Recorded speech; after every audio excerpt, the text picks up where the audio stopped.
This is exactly right. We know so much more about our skin than we used to. And we know how important it is to take care of it with CeraVe. CeraVe facial cleansers don't strip the skin. They strengthen the skin barrier from day one. I've always used CeraVe. They have little samples at my dermatologist as I'm leaving, and they don't do that with just anything. CeraVe is the #1 dermatologist recommended cleanser brand and offers a range of facial cleansers for all skin types. Find yours. Goodbye.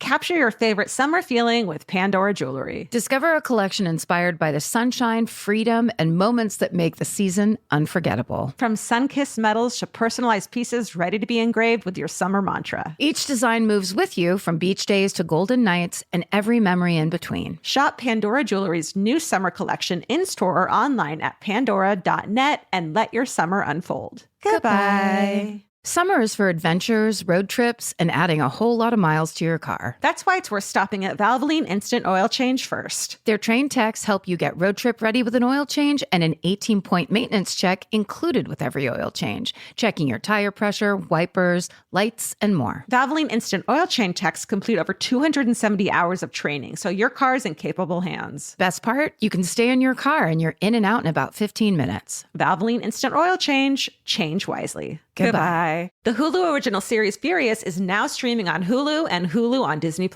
Starring Emmy Rossum as Alice Black, Furious follows a rookie FBI agent on the hunt for Catherine, played by Lola Pettigrew, a mysterious and calculating female serial killer. While Alice upholds justice, Catherine kills for it, terrorizing the rich and powerful men of New York in her pursuit of vengeance. With secrets that change everything, Alice discovers there's a thin line between hunter and prey. Watch the Hulu original series Furious. Now streaming on Hulu and Hulu on Disney Plus for bundle subscribers. Terms apply. Goodbye.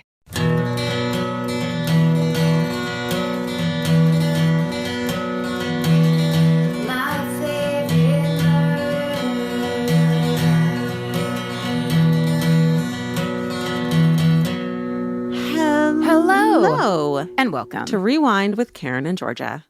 Every Wednesday, we recap our old shows with all new commentary and insights and updates. Today, we're recapping episode 75, which we named Breakfast Wine. This episode came out June 29th, 2017. All right, let's get into it. Let's listen to the intro of episode 75. Karen. Yes. Hi. Is this an ad? No. Can I talk to you about a food delivery system? It's called Your Mouth, and it delivers food. It's called Your Hand. It's called Your Hand to Your Holding Mouth. a fork. And we're advertising that today. Deliver that shit. Up into your mouth. Hi, welcome to My Favorite Murder. Hi, welcome to My Favorite Murder. That's Karen. Hi, that's Karen. And that's Georgia. And you're, yeah. Yes. Hi, guys. Hi. Thanks for tuning in. It's a late one tonight. It's a late night. It's kind of, it's a sultry, hot Los Angeles night. We have to record late because of my work. We got some mood lighting. That's actually not mood. It's just lighting. It's just a bit of lighting. It's just pure lighting. We've got an Unsolved Mysteries paused on the TV. Oh shit, which I forgot to turn that off. It looks like a decoration, kind of. Can you get, okay, so it's paused on like a woman walking through a graveyard. She's very 80s. She's got feathered hair and like a black flowy dress, and she looks very forlorn. But she's also, her dress is belted and she's got a great waist. Yeah. I'm jealous of that. She looks amazing, and she clearly put on a lot of blue eyeshadow before she went out. You had to back then. Yeah. It was kind of like your way of saying, hey, I'm out here. Cars don't run me over. Yeah. Like, I'm single. I'm super sad, but I'm also like living my life. Yeah. You know, just because I'm at the cemetery doesn't mean I'm not going to bring it 100. Right. I'm not a saying they didn't have in the 80s. They didn't. I'm not a mess. I always wonder, like, what would happen if you went back in time, went to the 80s, and then like use the sayings from today? Would people think you're cool or insane? Or from Germany? Right. Those are the only three choices. How are you? I would like to go back to the 80s. And just tell myself, just relax a little bit. Oh my God. You don't have to talk so much. Yeah.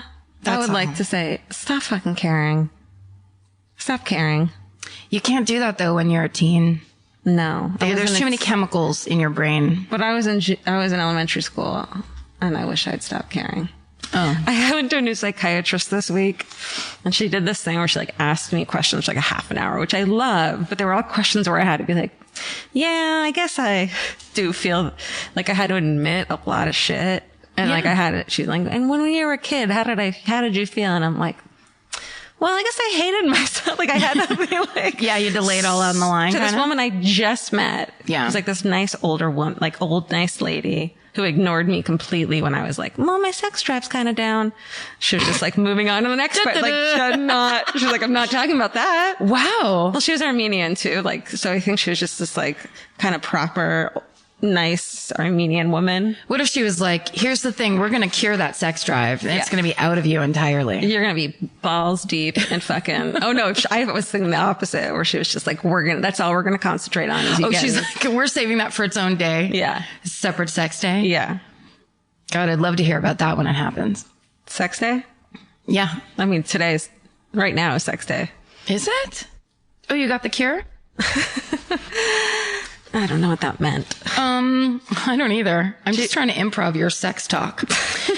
Here's the first thing I need to tell you, Stephen, and everybody in America. Okay. Of course there are Italian Jews. I know. Of course there are Italian Jews. We knew that. We were kidding. I mean, I think I was just kind of wondering aloud, but man, did the Italian Jews come out in droves to let me know that they exist. Me too. And I have to quote, I don't have her name, but someone wrote, of course there are Italian Jews. I'm one of them. Think of us as the pizza bagels of religion.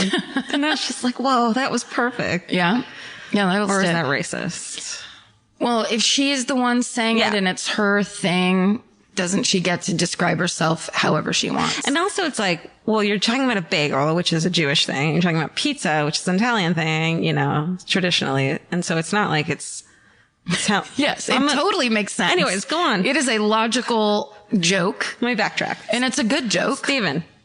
So yeah, I mean, we might need to cut Corrections Corner out entirely. It keeps going this direction. The Corrections Corner is that we're cutting out Corrections Corner. Here's the correction we need to make. We need to stop talking about it. No, but this was a real good email that Stephen just gave me. Subject line is, my dad was John Orr's partner. So this was, I think, from 2 episodes ago. John Orr was the arson investigator in Glendale, California. It was Glendale, right? Yeah. Okay. So here's this email. Howdy, hey. That's the greeting. So I'm driving to work and I have been listening to your podcast from the beginning. I hadn't listened in a few days and I started off with the mini episode and you started mentioning John Orr. My mouth dropped open and suddenly I was in a car searching for the podcast where you talk about the arsonist John Orr and I couldn't believe it. You were talking about a man who I grew up with.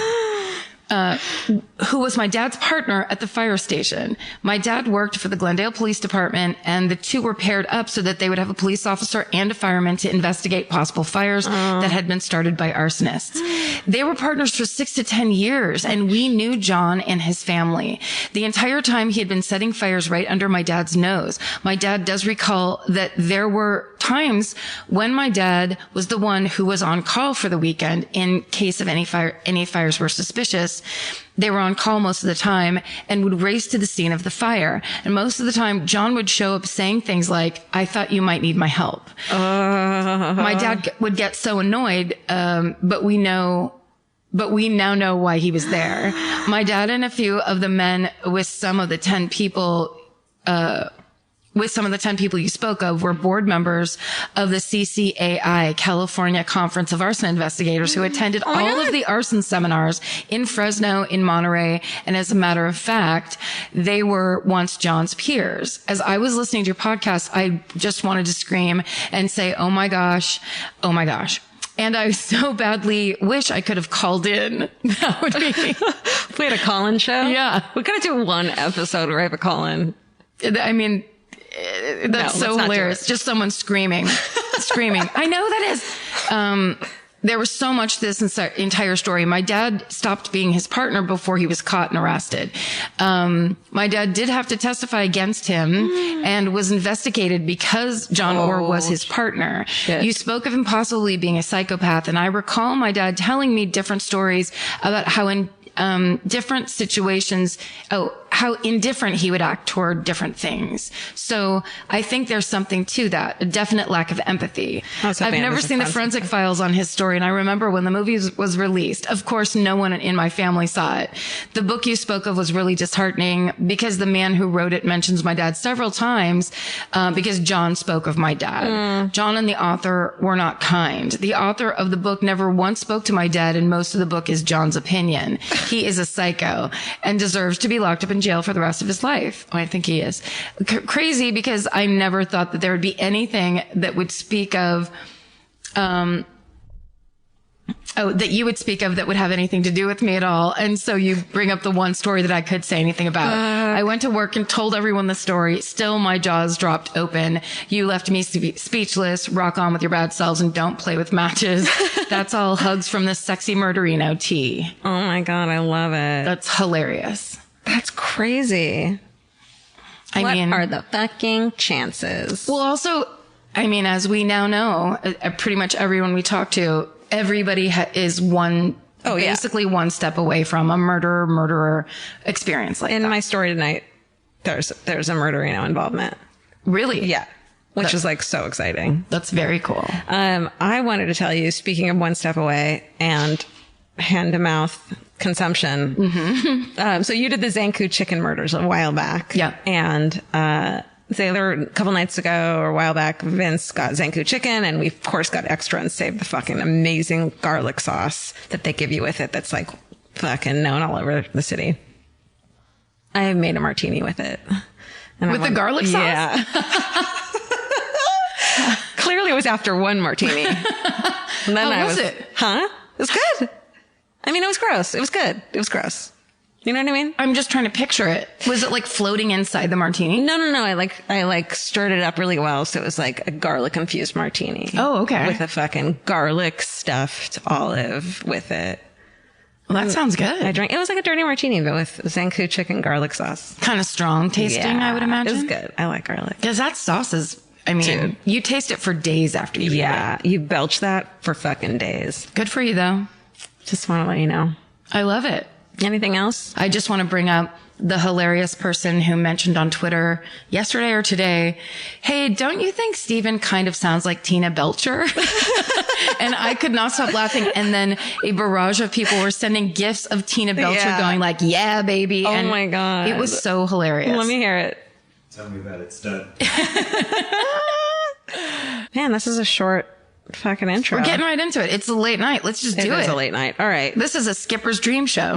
Come on. You don't even have to skip. Steven, who's first? It's you. Oh. Am I right? Yeah, you've been on it. Woo! Oh, I'm sorry. Am I not good enough? You're not good enough. This is the episode where we tell you that. But we're going to do it subtly through me naming who goes first. I know it's tough to hear. I mean, I've always known. It's like you're not telling elementary school Georgia anything new. Oh, no. Let her come out. I want to speak to 11-year-old Georgia right now. Okay. Tell her to tell that psychiatrist that you want to talk about sex ASAP. Is that creepy to talk about? I feel like I'm my own mom when your mom talks about sex and you're like, what? My mom, Janet, what? I'm young. My mom, being the nurse, she'd always be like, girls, it's natural. And we'd just be like, ew. Oh. It was totally like, a woman's body is, the chemicals in a woman's body are very special. Women have needs and wants too. Get me out of this What about carpool. when you call it the female orgasm? There's something about the female orgasm. The female orgasm has a little pink bow on the side. Oh, it's adorable and quiet, and it's just easy and It smells like baby powder. moving on. And then you got to move on from the And we just sex, move on. from the real orgasm. That's right. The man orgasm. And we don't even call it the man orgasm. That's right. It's just the It's orgasm. The orgasm. But the female. Rise up. All right. Okay. So the other night, I couldn't sleep. And as always, I click on any fucking article that is about some kind of case or murder or horrible thing that's going to make me not be able to sleep. Yep. Which I already can't do. Right. So I found one called The 18 Creepy Murder Cases You've Never Heard of That'll Fuck You Up on BuzzFeed. And Oh, I read that. did you? I read one that was murder cases that you've never heard before, because I always love to read them and be like, I've heard of That's this. I was I've heard of just going to say, oh yeah, try me. I always do this. Heard of it. Or like when it's like the craziest like 911 call murders and it's like, I fucking knew that one and it's not that crazy. And then you don't know what crazy is. Then you have the assholes in the comments that are always like, you forgot this murder. And it's like, they didn't forget it. They didn't fucking put it in because it's not that, you know. Yes. So it's almost like no matter what is whoever's coming toward that article is going to be an asshole about like we it. are. Yes, exactly. And us leading the pack. But shout out, because at least half of them I didn't know. So this is from 18 Creepy Murder Cases You've Never Heard of That'll Fuck You Up.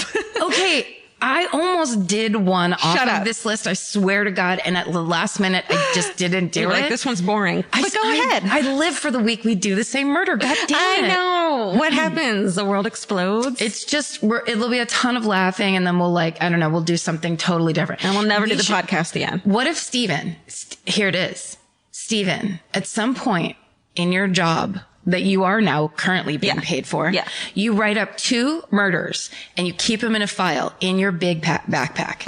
And then if there's a day ever comes where we do the same murder, you pull out the 2 mystery murders and then we have to read those. No, because go ahead. No, just from like 0, like you're just like, here you go. Yep. Yeah. You guys are good to go. No, but I love the idea of us doing the same murder. We'd crack the fuck up. We'd freak the fuck out. Like, how did we both know this? I guess you're right. We'll just do it simultaneously as opposed to one after the other. Yeah. It would just be like And then have paragraph by paragraph. I think it'd be so fun. I think people who don't like our speech patterns would hate us, but I think it'd be really fun. I do too. I'm like looking forward to it. Okay, Stephen, cancel that assignment. And instead, could you just prepare others? Yeah. You know what, for me? Steven? You know what I want you to do? I want you to fucking get like one of those. I want you to get like party supplies, like loud making party supplies glitter thing. And the day that we have the same murder, I want you to fucking shoot glitter at us and blow one of those Yes. you know, and like put a party hat on all of us. You know what that means, Stephen? That means since you never know when it could happen, you always have to have a pocket full of glitter and a blower in your other pocket. Party hats for all of us. Party What hat. if he's reaching in his bag right now? Oh my God, what if he had it? I wish you guys could see Steven's backpack. Oh my God. It is the biggest backpack I've ever seen. Yeah. It's a JanSport. I think it's standard sized, but there's something about what Steven carries in it or whatever he's doing that it honestly looks like, it looks like a 4-year-old Elvis baby. and Mimi could fit in there. And it's one of those ones that you see on like the late night news, like, is your kid's backpack screwing up its back? Tune in at 11 to find out. I love that they would call the kid it. And screwing up. That's the news I want to watch. Screwing up its back, maybe you should get rid of it. What a pain in the ass that thing is. Jesus, gonna have back problems now. Just like you fucking asshole. Why are you reproducing? Why did you reproduce? Wow, that's Your a long weak segment. spine child. Can we cut that segment a little bit short? Fine. No, I mean the news. No, I know. Okay. Not you. I was continuing the improv, but I went too real with my character, and then I always blur the line like that. I meant like, okay. Not you. Never you. We should never you, always us. Always the news. Always the news characters. It's always their problem. If we took one improv class, imagine how annoying we would be. Imagine how we would heighten and expand. Yes, and we'd lose so many listeners. Okay, let's play Zip Zap Zap and then we'll start. Oh no. You know, like maybe 1/3 of the fucking listeners understood that. Yes. And I don't know. I think improv and comedy are taking over the world. I think it's required now. Yeah. That if you're 24, you've graduated from college, you don't have a job, you have to take a class at you UCB. learn well in group settings. Yeah. You kind of feel lost and you're like, well, I need a circle of dudes to stand in. Yeah. And one token woman to objectify. Who's really funny. Who's really funny, but she's not super hot and doesn't wear skirts. You might have to wait to see her for a while. Yeah. So she's like a bro. So I just keep doing improv scenes where I have to touch her butt. What is happening? What character are you now? Is it the same news anchor? Yes. That guy's fucked up. Wow. Yeah. Okay. And we are back. Seems like we might need to keep a running tally of how many times I insist that we discuss Italian people, because it happens a lot to this day. We love those Italian people. It's fun to talk about. I want to say one thing. When I was reading through the transcript and thinking about this episode, and I mentioned this psychiatrist that I had seen blowing off something very important to me that I said, and I remember that psychiatrist, you should find a psychiatrist who takes your shit seriously. This woman, I went to her a couple times and I stopped going to her and I never got the help I needed from her. And I think that was such a moment when back in 2017 that I didn't think about at the time of or maybe I knew but didn't process that she totally blew me off when I was telling her important things for myself, that mattered when it came to medication. Absolutely. And the psychiatrist I went to after her in the same practice, I told her, she said this and this and this to me. She had said to me, why are you upset? You're so put together. Because I had a dress on and I was like, oh, okay, that's not good. That's a weird thing for a friend to say. Yeah. Much less a psychiatrist. Yeah. So I just want to be clear that it's funny back then, but you got to find a psychiatrist who takes your issues seriously. Absolutely. And that you get to whatever that preference is, even if what she said was why are you upset? I like your dress. Or, you know what I mean? Even if it seemed whatever, if it's hitting a weird chord with you, you're right. Right. Because if you actually put it in the world of, oh, well, I'm not qualified the way they're qualified, you'll always lose that. And in that specific conversation, you can't hold those normal standards. You have to go with, how does it feel? Am I comfortable? Do I like talking to this person? Right. I mean, it's also funny, having to revisit these episodes where we didn't know what we were saying was going to be such a problem. Now we look at it or read it or see it and then we're just oh no, we're opening the door for people to act mad at us or say they're mad at us. But saying the line about the pizza bagel, saying that out loud, it's it shouldn't be a problem because the context is there. Right. And the context is really important unless, of course, people are kind of looking for things to be upset about. Yeah. Where it's we're talking about Jewish Italian people, the pizza bagel part is just part of that conversation. It's not a bad thing. Right. Neither of those foods are bad. And someone referred to themselves as that. I think it's very funny as a Jewish person, but I'm not Italian. So maybe I don't know, maybe it's not. But I think it's funny. Literally two of the appointment foods that I make when I go to New York City, pizza and bagel. They're winning the food wars, those two items. Right. Those are positive. Those cultures. You're not calling me a salad or a sad salad or something. I'm okay with that. Yeah, they're two of the culturally most successful foods, whatever. I don't know. People should get to say whatever they want about themselves. We can't explain it. It's never going to be explained away to someone who wants to get upset about it. Right. But it is kind of interesting, John Orr's relative writing in to basically be hey, that book was a bunch of bullshit against my dad. That was a very new thing for us in that moment. That was really interesting that a listener got information from a parent or, someone they knew that was involved in the case and got it from their side. And that is so interesting, and realizing that we could get that. It was really exciting, I think, to hear that. And, instead of it being almost like reality TV fan talkback content, it's more could you please try to be more like journalists where they're what would be fair if this person's family heard it? What would be fair if this person's family? Totally. Kind of being a little more conscientious in that way, or just at least after the fact, if people have something to say, they get to speak too. Yeah. I think that it felt good to be able to give an update that somebody wanted to give. Yeah. No, it was really cool. Yeah. Okay. Now we're going to get into George's story about the mainline murders.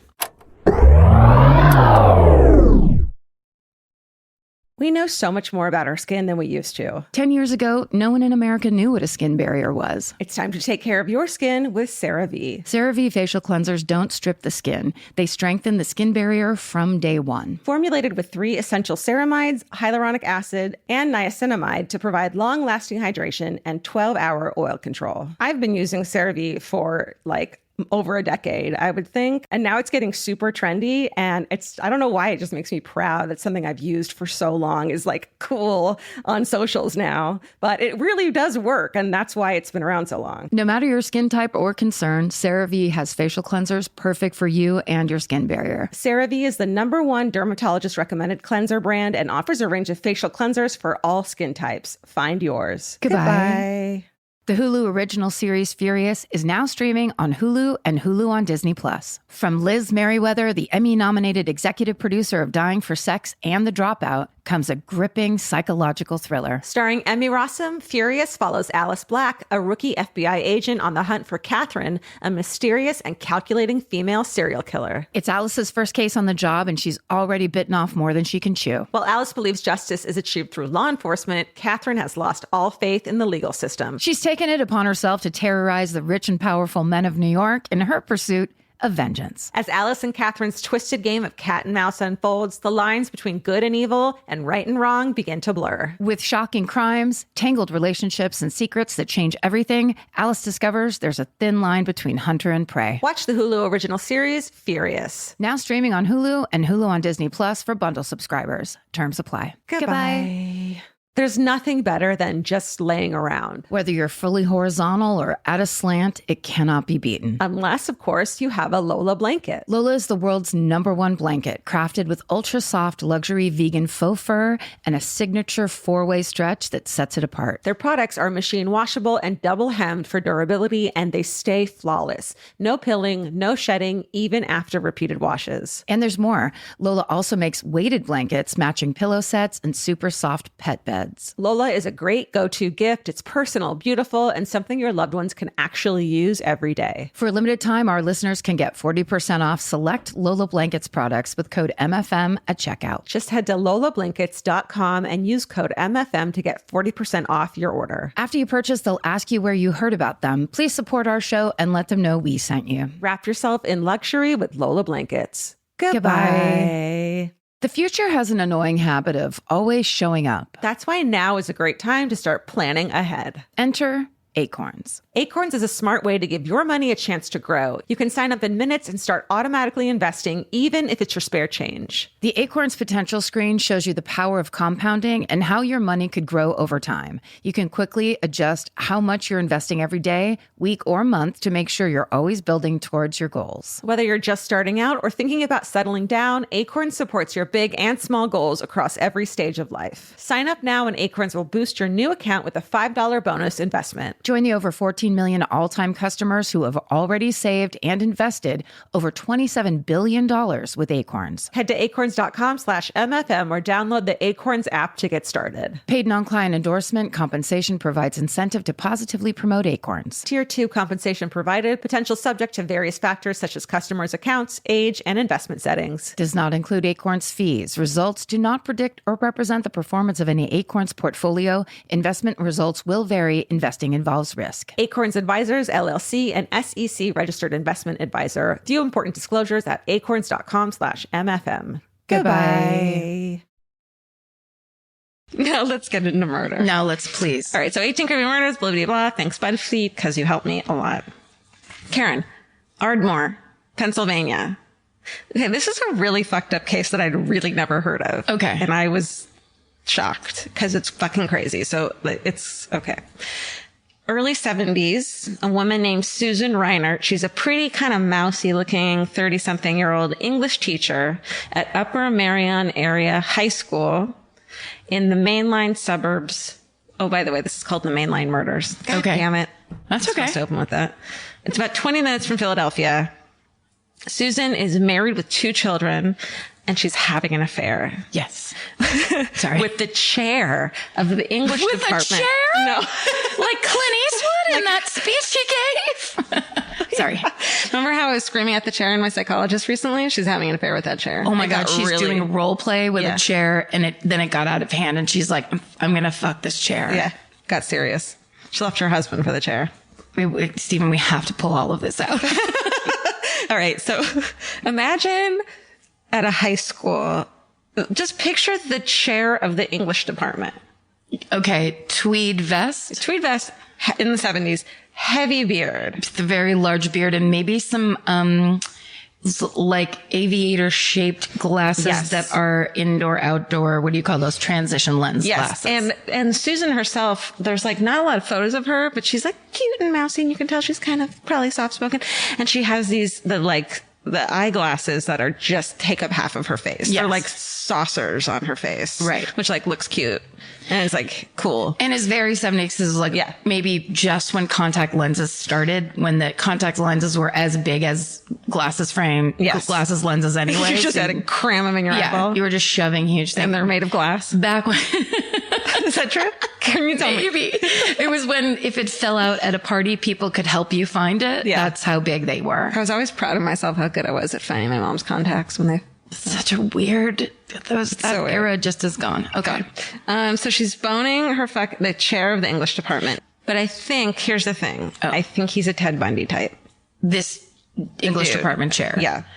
Ugh, his name, so then he might have been, he might have been going toward her then. Yeah. Okay. And she's having an affair. She has 2 children. His name is Bill Bradford.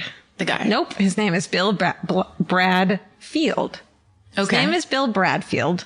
I'm going to call him Bill. Okay. Okay. So Susan is the woman. Bill's the fucking creep, English department head.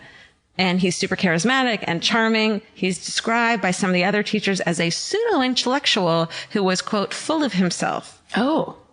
So he's like a Ted Bundy charming. He's like 10 years older than her. She's swept off her feet by him. And she's just like, probably like, she's never had a female orgasm until she met him. I bet you.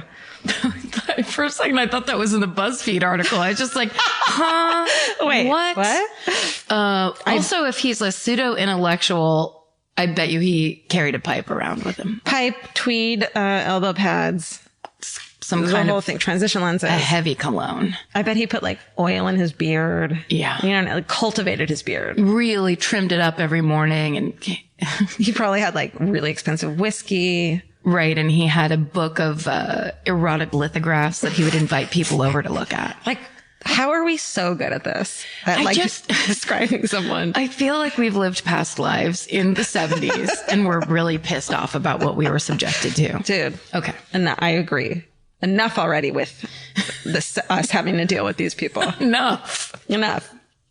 All right. By March 79, Susan has left her husband, and she tells her friends that Bill, pseudo-intellectual, is going to marry her. They're engaged. So she's truly in love. She's madly in love with him, obsessed. So much so, Karen, that she gives him $25,000 when he tells her that he has a crazy great investment opportunity, 12% gains. It's only going to be 6 months, and I need it in cash.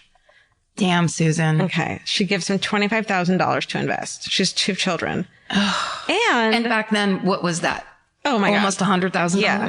And her kids, Karen is 11. Mm-hmm. Hi, Karen. Hi. You're 11. You're not 11. It's not you. Karen's 11. Michael's 10. So she has like 2 young children. She's giving this dude money. And are you ready for this? She makes him the beneficiary of her life insurance policy. This is not going to go well. Worth. How much do you think a life insurance policy for this woman would be? $250,000? Over $700,000. Oh, no. Yeah. She cuts her children out of the life insurance policy, and she changes her will to make him, Bill, the sole heir? Nope. No. Heir to her estate. So...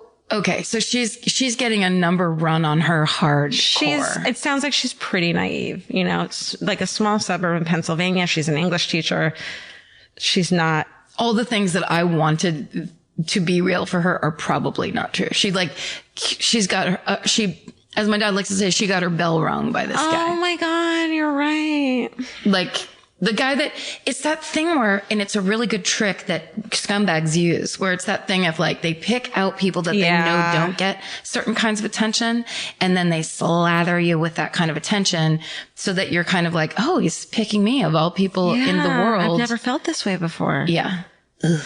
And I mean, fine, get your bell rung and shit, but like at the cost of your children. Don't adjust the will. No. Don't adjust the will for your sweet English chair side piece. And she wrote in it like, to like, who's the beneficiary? What's his relation? Like, my intended husband. Like, she fucking really thought this guy was going to marry her. Yeah. So she didn't know that Bill, of course, was living with another woman for years, also a teacher at the same school. So he's just fucking getting his harem, which they did call it that. She didn't know that at all. I think he was like, we're roommates. There's no sexual relation. You know, like, I think something like that happened. Okay. It's really hard. This took me a long time because, of course, like all of these crazy, really interesting murders, there's some fucking pieces that you just keep finding. Yeah. And there's not a lot of information on them. Okay. He also had at least two other girlfriends, one of which was an 18-year-old former student of his. So, yeah. Yes. So the $25,000 he had said was for investing had gone into a safe deposit box put in there by one of his girlfriends. And the term was ending soon. So she was expecting her money soon. Okay. What's going to happen? Bad things. Yes. The night of June 22nd, 1979. So we're in 1979. Susan and the kids, Karen and Michael, they're planning on meeting Bill. It's like a night of a crazy hailstorm. A neighbor saw them leaving their house just after 9 p.m. And the neighbor happens to be the aunt of a murderino. What? I went into My Favorite Murder email account, put in the name of this thing, and out comes like 5 emails. And one of them, the chick was like, you've got to look this fucking email up. Her name is Gina A.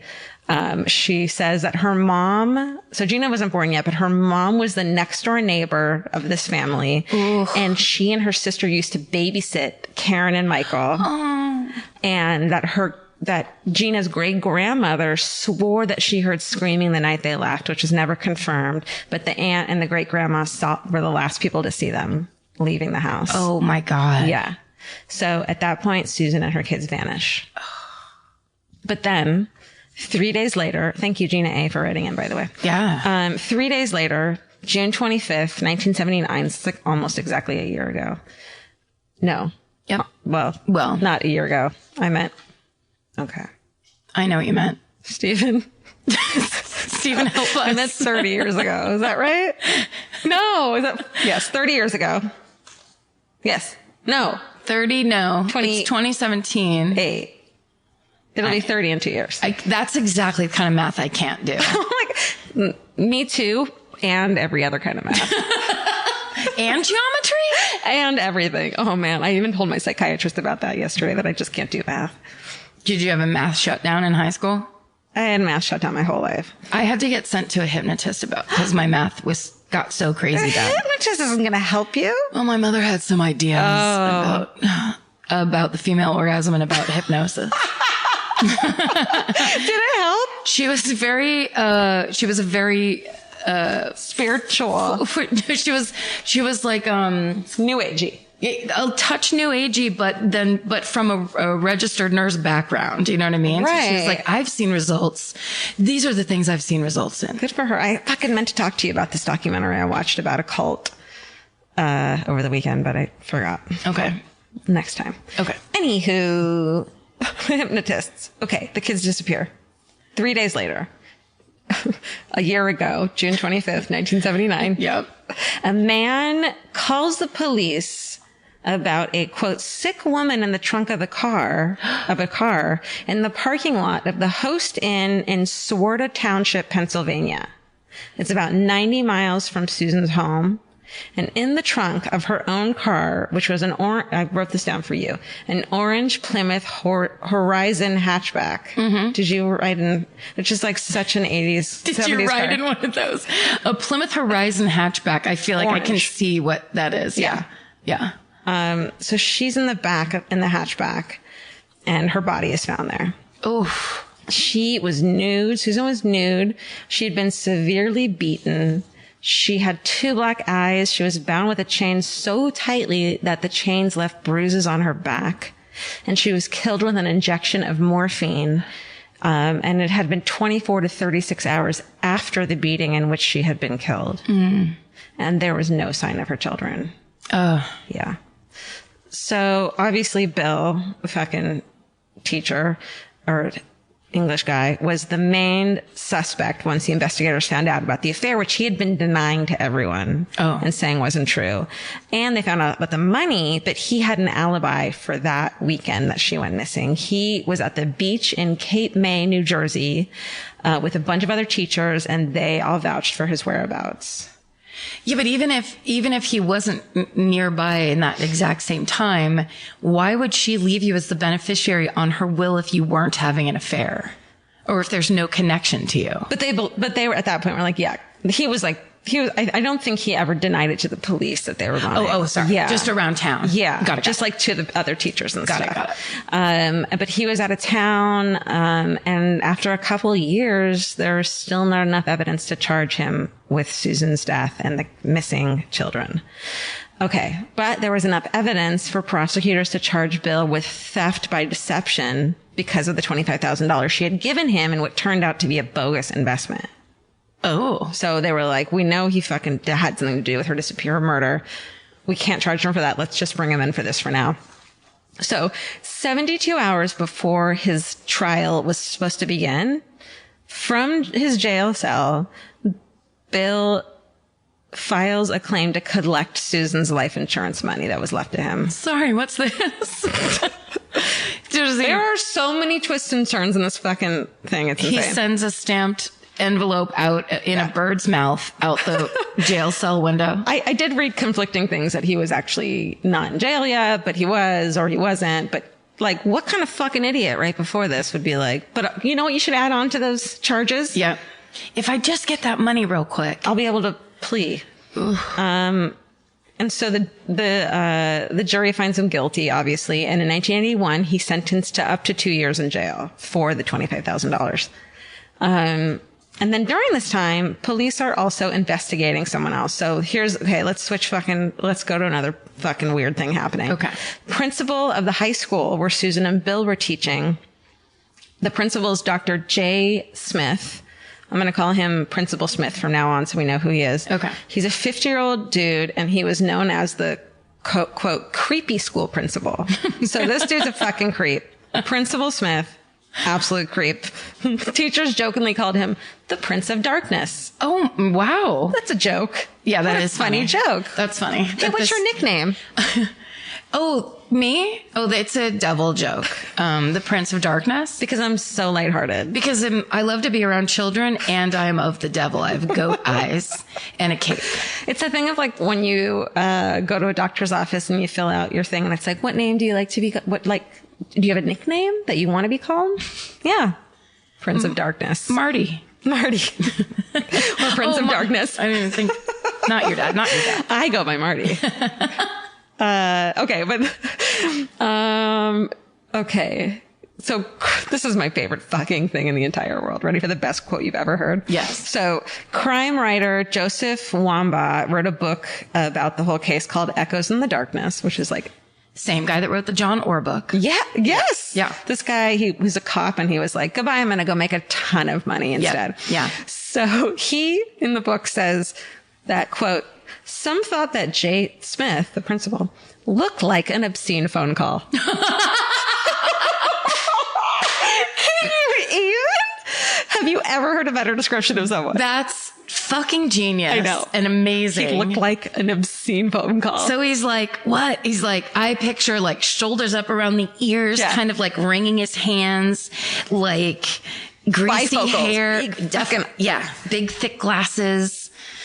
Oh, man. He looked like an obscene phone call. That's amazing. I want to go ahead and, that was, That's beautiful. Congratulations, Joseph Wamba. Or John? Joseph. Joseph. Yeah. Okay, so he's known to be eccentric and a weird man, often sitting in his office during school hours, wearing only his underwear, which you could get away with in the fucking 70s. It's not allowed. You Come can't on in. do that. Mary Lou, can you take these papers? Principal Smith, you're not allowed to be here anymore. I'm just hot. I'm hot. It's winter. It's hot in here. It's the dead of winter, Principal Smith, and it's midnight. Well, I'm the Prince of Darkness, so I'm just constantly sweating. And it's midnight. Why did you call me in? Why did you call me in from home? Yeah. Because I'm the Prince of Darkness. Okay, there's rumors around town that Principal Smith had devil worship sex parties and had burned bodies in the school incinerator and buried chopped up body parts. So I guess they were building a school pool at this time. And so people are like, he's fucking burying bodies under where they're building the pool. So they'll be hidden forever. I just have to say that both of those rumors that you just named sound like they came out straight out of the 3rd grade classroom. Yeah. It's just like, but what if he's they're cutting true? Up bodies? Yeah. He has occult sex parties. And everyone's like, that's not a thing.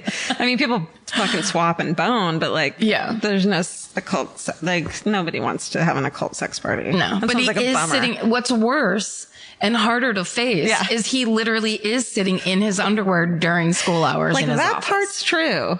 So who cares if the others isn't? You don't need to make up satanic parties when the principal's sitting in his underwear in his office. Like enough. Come on. Like your parents aren't going to be like, but that's okay about any of it. Okay. So, but Principal Smith's own kid, Stephanie Hunsberger, and her husband, Edward, disappeared in early 1978, like a year before Susan went missing. They were reportedly heroin addicts. They fucking disappeared out of nowhere. And they were assumed they had left on their own because they were drug addicts. But till this day, they've never been seen again. Wow. So people assumed. They're in the pool too? Yeah. Whoa. So a year before Susan's body is found, Principal Smith is caught trying to break into cars in a mall parking lot. The principal what the fuck? is trying to break into cars in a mall parking lot. And on him are 4 loaded guns, as well as silencer made from an oil filter, a tranquilizing drug, and, quote, a hood with 2 slits for the eyes. No. Yep. What are those called? Balaclava. That's not a balaclava, though. Thank you. I can never get that. Thank you for your input. I can never get that fucking word. It's, you know why it's weird, but I always think of Balenciaga, the designer. But a hood with 2 eye slits is more Zodiac-y. Yeah. Because a balaclava like sticks to your face as like a ski mask. And you have an opening for the mouth too, right? Yes. You're right. And also it's just more devil worship-y. Yeah, but how do you breathe through that? I guess just slowly, and you stay calm with your tranquilizer in your pocket and your 4 fucking guns. If you're a sociopath, you're not panicking. Right. That's right. All right. So when his house is searched, police find swinger publications. Ooh. Bestiality porn. And chains and locks. And that's just a safety thing. He has a ton of bikes. He loves bicycling. You know what? You're probably right. Let's go back and exonerate. Bicycling in a mask. They didn't say how many bikes they found. So let's hear the whole story. Like, don't just... Principal Smith's wife, he has a wife. She's like... I mean... Here, I'm going to do her voice. Well, he had a devil costume and he had a collection of dildos. Like, that's what Mrs. Principal Smith said. Maureen Smith? Maureen Smith. Maureen, you need to face the facts. Maureen, this isn't normal. Have you ever had a female orgasm? Well, this episode's going to be called Female Orgasm. I've heard of them. I have heard tell. Those are, what's it called? Those are made up. Those are fictional. Those are none of my business. Principal Smith, she calls him Principal Smith, told me that's just, it's a feminist movement where they're trying to get you to have sex. Principal Smith told me. Wait, Maureen, do you call your husband Principal Smith? Wait, it's what he asked on our wedding night. He was in a devil's costume. If the devil tells me to do something. All right. She's suddenly from the South. Okay. That accent has to get weirder as you talk like Maureen Smith. Out of her mind. Yeah. Okay. They also find a fake Brinks security badge, which they tied to a $50,000 armed robbery at Sears a year earlier. So he was using his fake fucking costume and his fucking security badge and guns and fucking holding up Sears for $50,000. Like, why does Sears have that much money there? The popcorn's amazing. Okay. But also maybe that's why he needed to cool off in his office with no pants on. He was like committing major heists. Like and then one rushing time back to happened. school. Yeah. The one time. Yes. I'm so hot. Whew. Mary Lou, can you just fix this on your own? Sorry, I just ran from the bank. All right. So he's arrested. And among his defense witnesses at his trial in 1979, 3 months before Susan's body is found, is our friend Bill. Oh, Mr. Elbow Patches. yeah. He gives Principal Smith an alibi. And even back then, Susan, who's still alive at the time, 3 months left to live, she doubted Bill's alibi too. She thought he was making it up. Ooh. But Principal Smith, either way, is found guilty and given 5 years. But, okay. He's free on bail while he's waiting sentencing. His date in court, which he was late to, was June 25th, 1979, which, may I fucking remind you, is the date that Susan's body was found. And he was late that morning to court. Because he was calling and saying a sick lady is in a car. Well, I don't know. But listen, Go ahead. Susan was found early that morning at like 5 a.m. in the trunk of the car. Oh. But her kids disappeared, right? And the court date he was late to was about 15 minutes from the hotel where the parking lot where her body was found. And the police at that moment during his arraignment are removing Susan's body from the car. Okay, so Patches is on like in Connecticut or something, right? He said he had an alibi being like far away. Yeah. So he got this guy to do it? All right, let's keep going. Okay. Yes. This will be discussed. This will be discussed. We're going to talk about this. This is going to happen. I don't know why I have to keep on guessing. I'm so sorry. I love it. It's the best. It's fun. It makes me like happy. So guess what else is in the back of the hatchback? I'll tell you. Under Susan's body, there's A, a sex toy, and B, also a plastic comb with the name of Principal Smith's Army Reserve Unit. No. Which I'm guessing, fucking gross old men like that, like grandpas, put their fucking gross greasy combs in the front of their fucking shirt pocket, like buttoned down with short sleeve shirt pockets that they took off when they were in their offices. Yeah. Like, he bent down into the trunk and it probably fell out of that top shirt pocket and then he put her, you know what I mean? Totally. Dude. Yes. But it was a comb that he had his own name, Principal Smith, put on. No, I think it was the Army Reserve Unit that he was in. Oh, just that. Yeah. It didn't say Principal Smith's Army Reserve Unit. Okay, sorry. It was his. I took you totally literally on that. They probably got it at like a fucking Legionnaires Hall party. Or got it. The fuck. They passed them out. Got it. It was just the one he belonged to. Yeah, like his name was bulk, and they gave him to everyone who. What if his first name was Principal? That would be great. Mr. Principal. It's Principal Paul Smith. Mr. Principal Paul Smith. Then later, a cute little green pin that was a souvenir from a class trip to the Philadelphia Museum of Art that 11-year-old Karen wore the day she disappeared, was found under the front passenger seat of Principal Smith's car. Oh, no. Yeah. So almost 4 years after Susan Reinert's death, Bill Bradford, Patches, is arrested and charged with 3 murders, even though the kids have never been found. Charged with 3 murders. And on April 6, 1983, thanks to the help of another English teacher who was a good friend of Bill, who was like a really fucking sweet, wonderful guy and got conned by Bill as well, he felt betrayed and freaked out and told the FBI. And he was a key witness in the trial. What did he tell him? It's Mr. Velatis. He told them that for months before Susan's death, Bill was freaking out because he was telling everyone he thought Principal Smith was going to kill her, but it was really odd and weird. And he got a gun to defend her, but never told her about his feelings. Super weird and convoluted and makes you go, Is he setting up an alibi, or is he he's pre-throwing people off? Right. But why even bring it up in the first place? Right. Because he thinks he's smarter than everyone. Yes. So he's getting all these other people involved in it. And sympathetic. And he's a sociopath, so he knows he can charm and manipulate people to kind of believe whatever. Right. And then so when she dies, they're all going to be like, well, yeah, Bill knew about this. Bill knew Principal Smith was going to kill her. This is what he feared all along. So this is what happened, and Bill was right. So instead of being like, Bill is fucking creeping us all out. He has a gun. All right. So Mr. Velatis was cool. In 1986, while in prison for his other conviction of the armed robbery, Principal Smith is convicted of conspiring with Bill to kill the Reinhardt family. So he's convicted as well. Whoa. Both men tried to pin the murders on the other, claiming they were set up by the other one. Principal Smith is convicted of 3 counts of murder and given the death penalty. Wow. Cut to 6 years later. This isn't ending yet. Okay. There's more fucking twists. I never wanted to end. I know, right?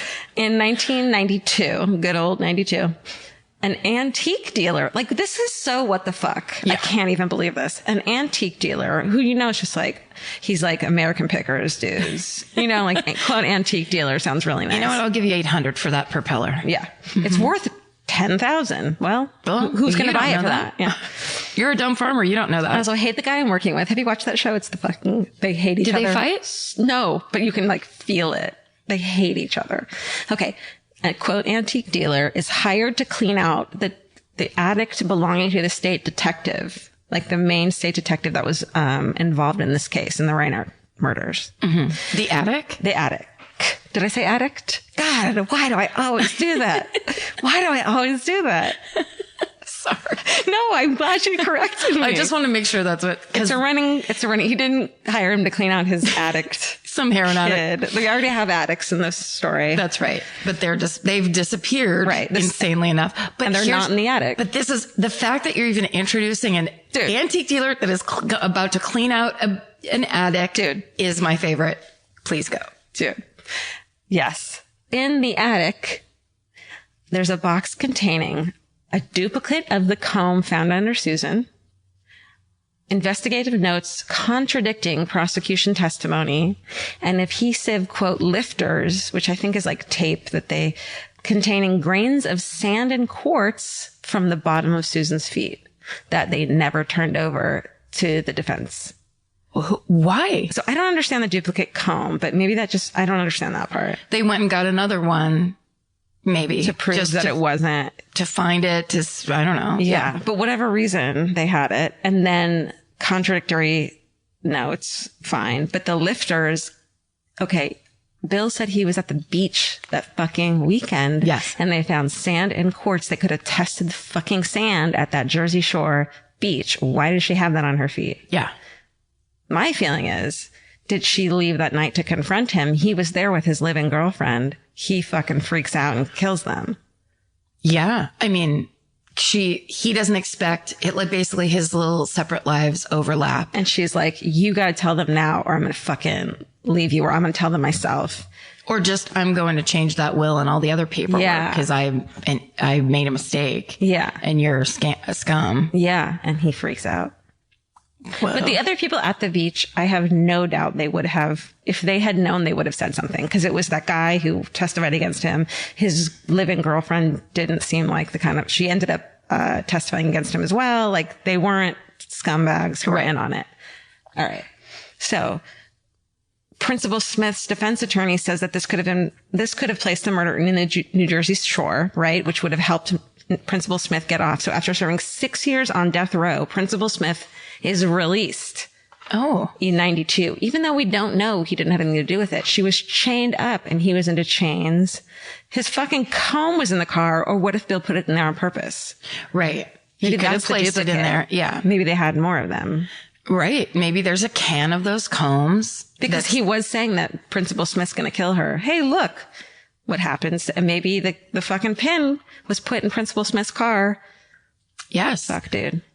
I'm contradicting my whole... Well, no, but I mean, if he was telling people that many months beforehand, he was probably collecting things to set him up. He could have been collecting things to set him up before, and that's very realistic. Right. So he's released in 92 because the evidence prosecutors may have exonerated him. And through the appeals court, the appeals court agreed that there was unethical conduct, but they also said that, quote, nothing untrustworthy about there was nothing untrustworthy about Smith's conviction for murder. So they were like, we fucking think he did it, but he got an unfair trial. And so we have to let him go. Yeah. So for whatever reasons, whatever evidence, they thought they were working together. All right. Along with the box found, the 911 tape of the call about Susan's body was mistakenly destroyed. Her body was, here's the fucking second time this has happened in a very short time, accidentally cremated. Wait, yeah. And the autopsy audio tape was lost until after the trial. Well, that's 3 things. That's too many things. Yeah. One thing maybe where you're like, oh, that's bad. Cremate a woman. Well, you don't accidentally do it. You don't, do you? I don't think so. No. I mean, I don't think so. Like, there's basic paperwork. You don't just toss a fucking body in the crematorium. No, but you toss 20 grand toward a person that's running that crematorium and then say, look the other way while I do what I need to get done. 20 grand is a lot of money. Or something. Yeah. How else? But also just the combination of, because also then the autopsy where the coroner's talking and going, now there's a mild abrasions on this and that. Like, so there's no way to it's like they can't dig her up and give her an autopsy again. They can't check anything like bite marks or anything that would actually indicate. Or like DNA. The Reinert case becomes the biggest investigation in the history of Pennsylvania State Police. In 1987, a miniseries based on the Echoes in the Darkness book comes out, which I could only find 10 minutes of online. Karen, you would fucking lose your mind if you saw this. Who was in it? All right. I wrote every single person down for you. I knew you would ask that. Oh my God. It's episode 75. We finally got in sync. Yes. It only took us 74. All right. Susan is played by Stockard Channing. Oh, yes. I knew you'd love that. Bill, old Patches Bill, is played by Peter Coyote. Yes, Peter Coyote. I don't know him.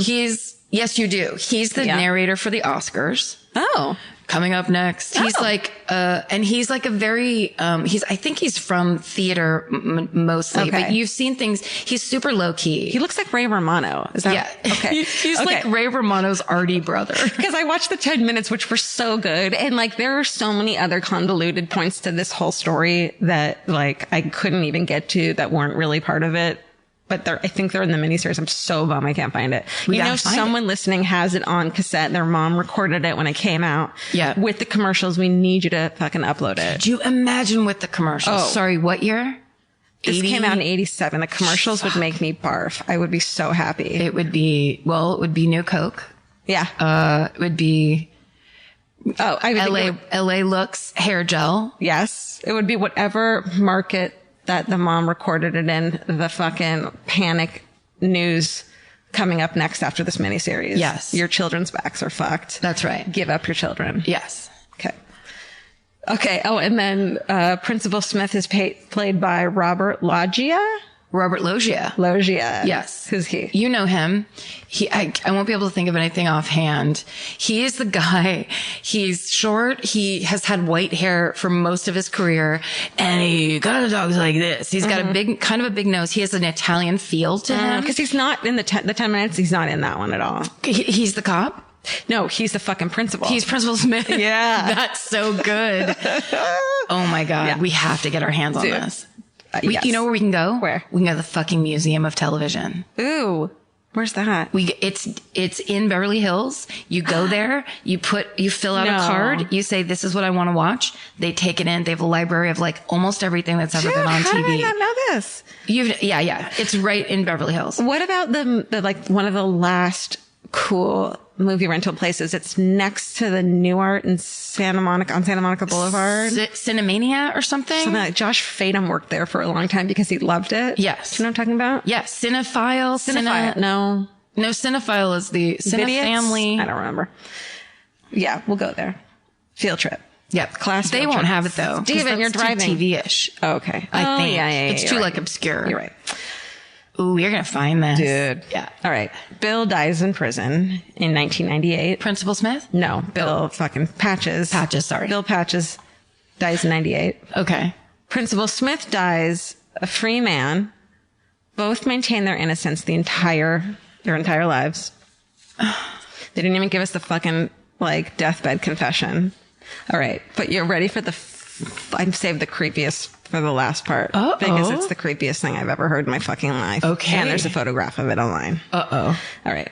So, Bill Patches, the fucking creepy lover, dies. His cell's being cleaned out and a photograph is found hidden in his belongings.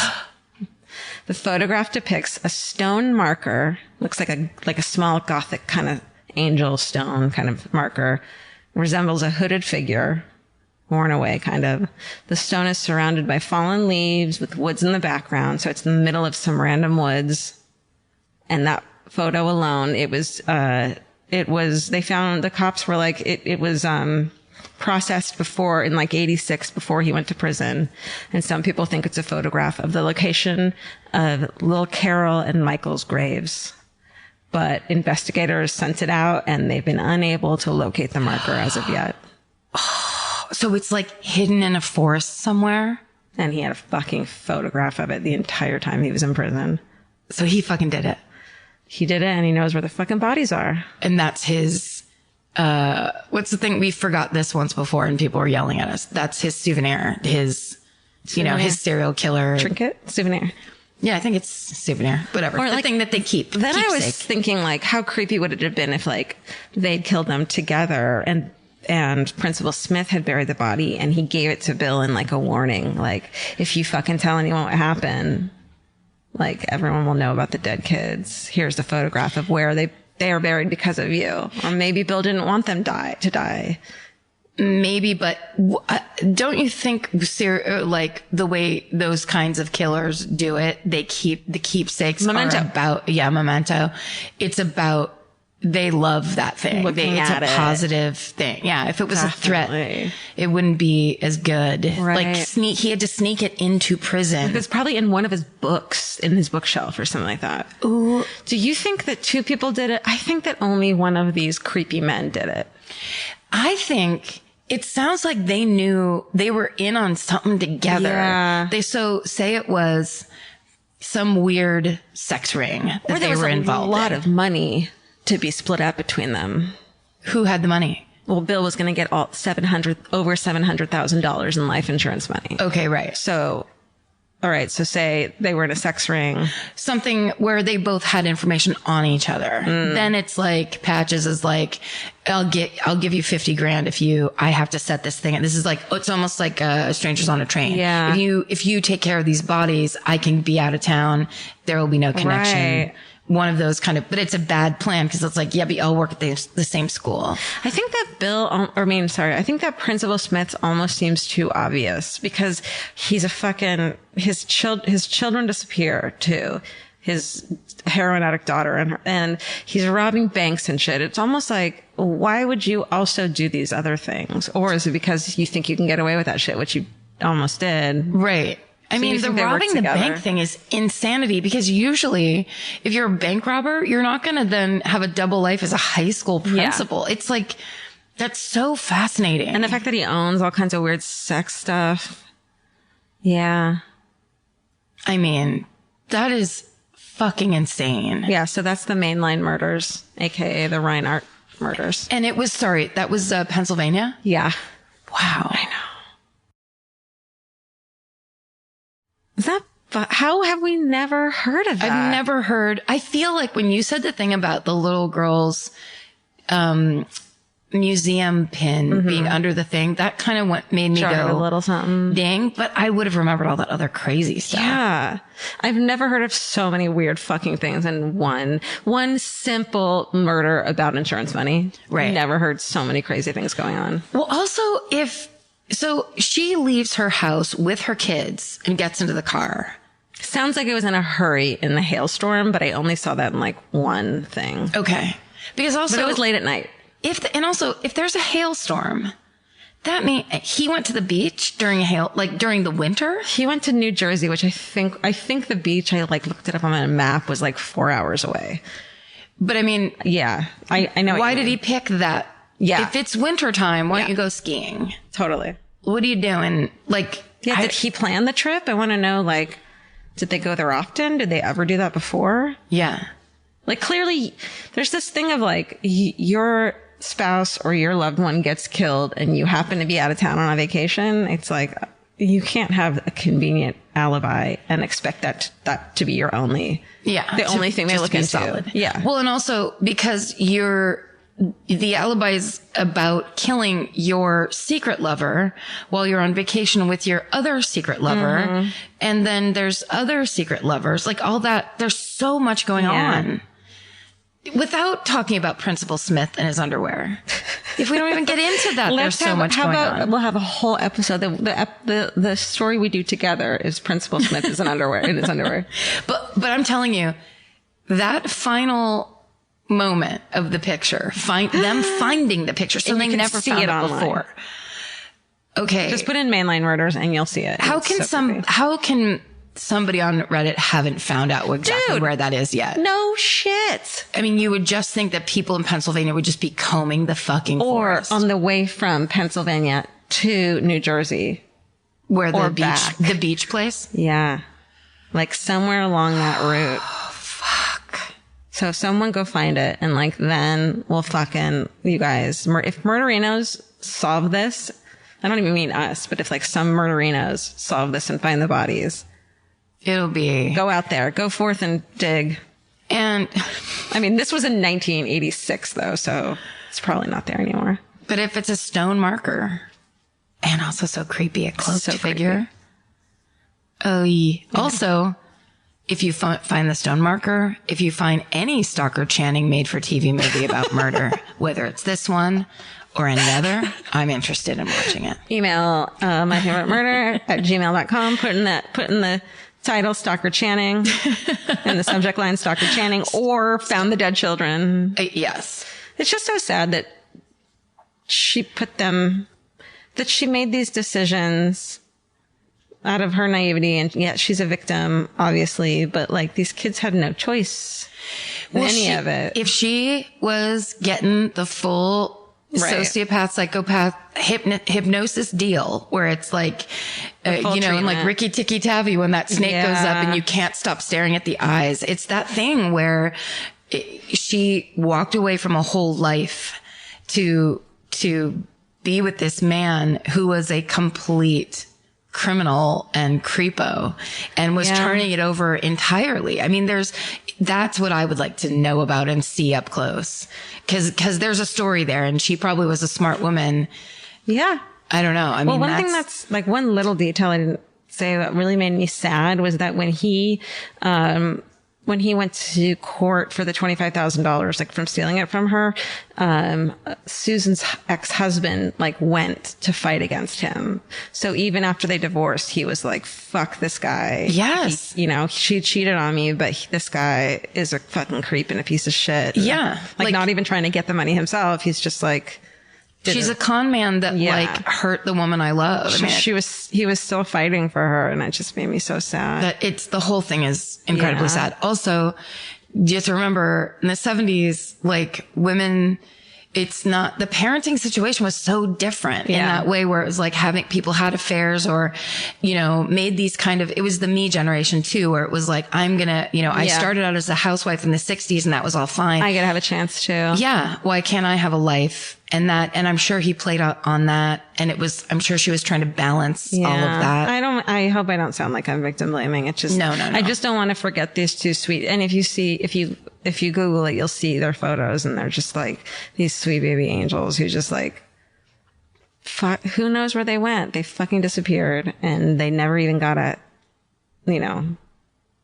funeral from the grandparents and their dad. It's so sad. It's horrible. Yeah. So yeah, mainline murders. Wow. Yeah. Wow. Well done. Thank you. That was crazy. Thank you. I know, right? Okay, we're back. Georgia, are there any updates for this case? Yes, there are updates. And actually, from our conversation we were just having about people writing in their side of the story, when I was researching this, I looked through our emails and there are so many murderinos who were connected to this story and that they lived there at the time or their parents went to high school with, this and that. And so it was really interesting. We got an email from a murderino named Elise A. Miller, who was there at the time and wrote a book called Tracing the Bones. It's a novel, and she based it off of this case. So I think that was really interesting. And as for the case, the murder of Susan Reinhart and the disappearance of her children, Karen and Michael, remain unsolved, sadly. State police at Harrisburg continue to offer a $5,000 reward for information to find the bodies of Karen and Michael. And Netflix is in early development with Andrew Sadrowski, who wrote Manhunt about the Unabomber, and Aggregate Films, which is Jason Bateman's production company for a limited series inspired by the mainline murders. And when I was reading about this, it's such a fucking wild case. I mean, Yeah. and heartbreaking.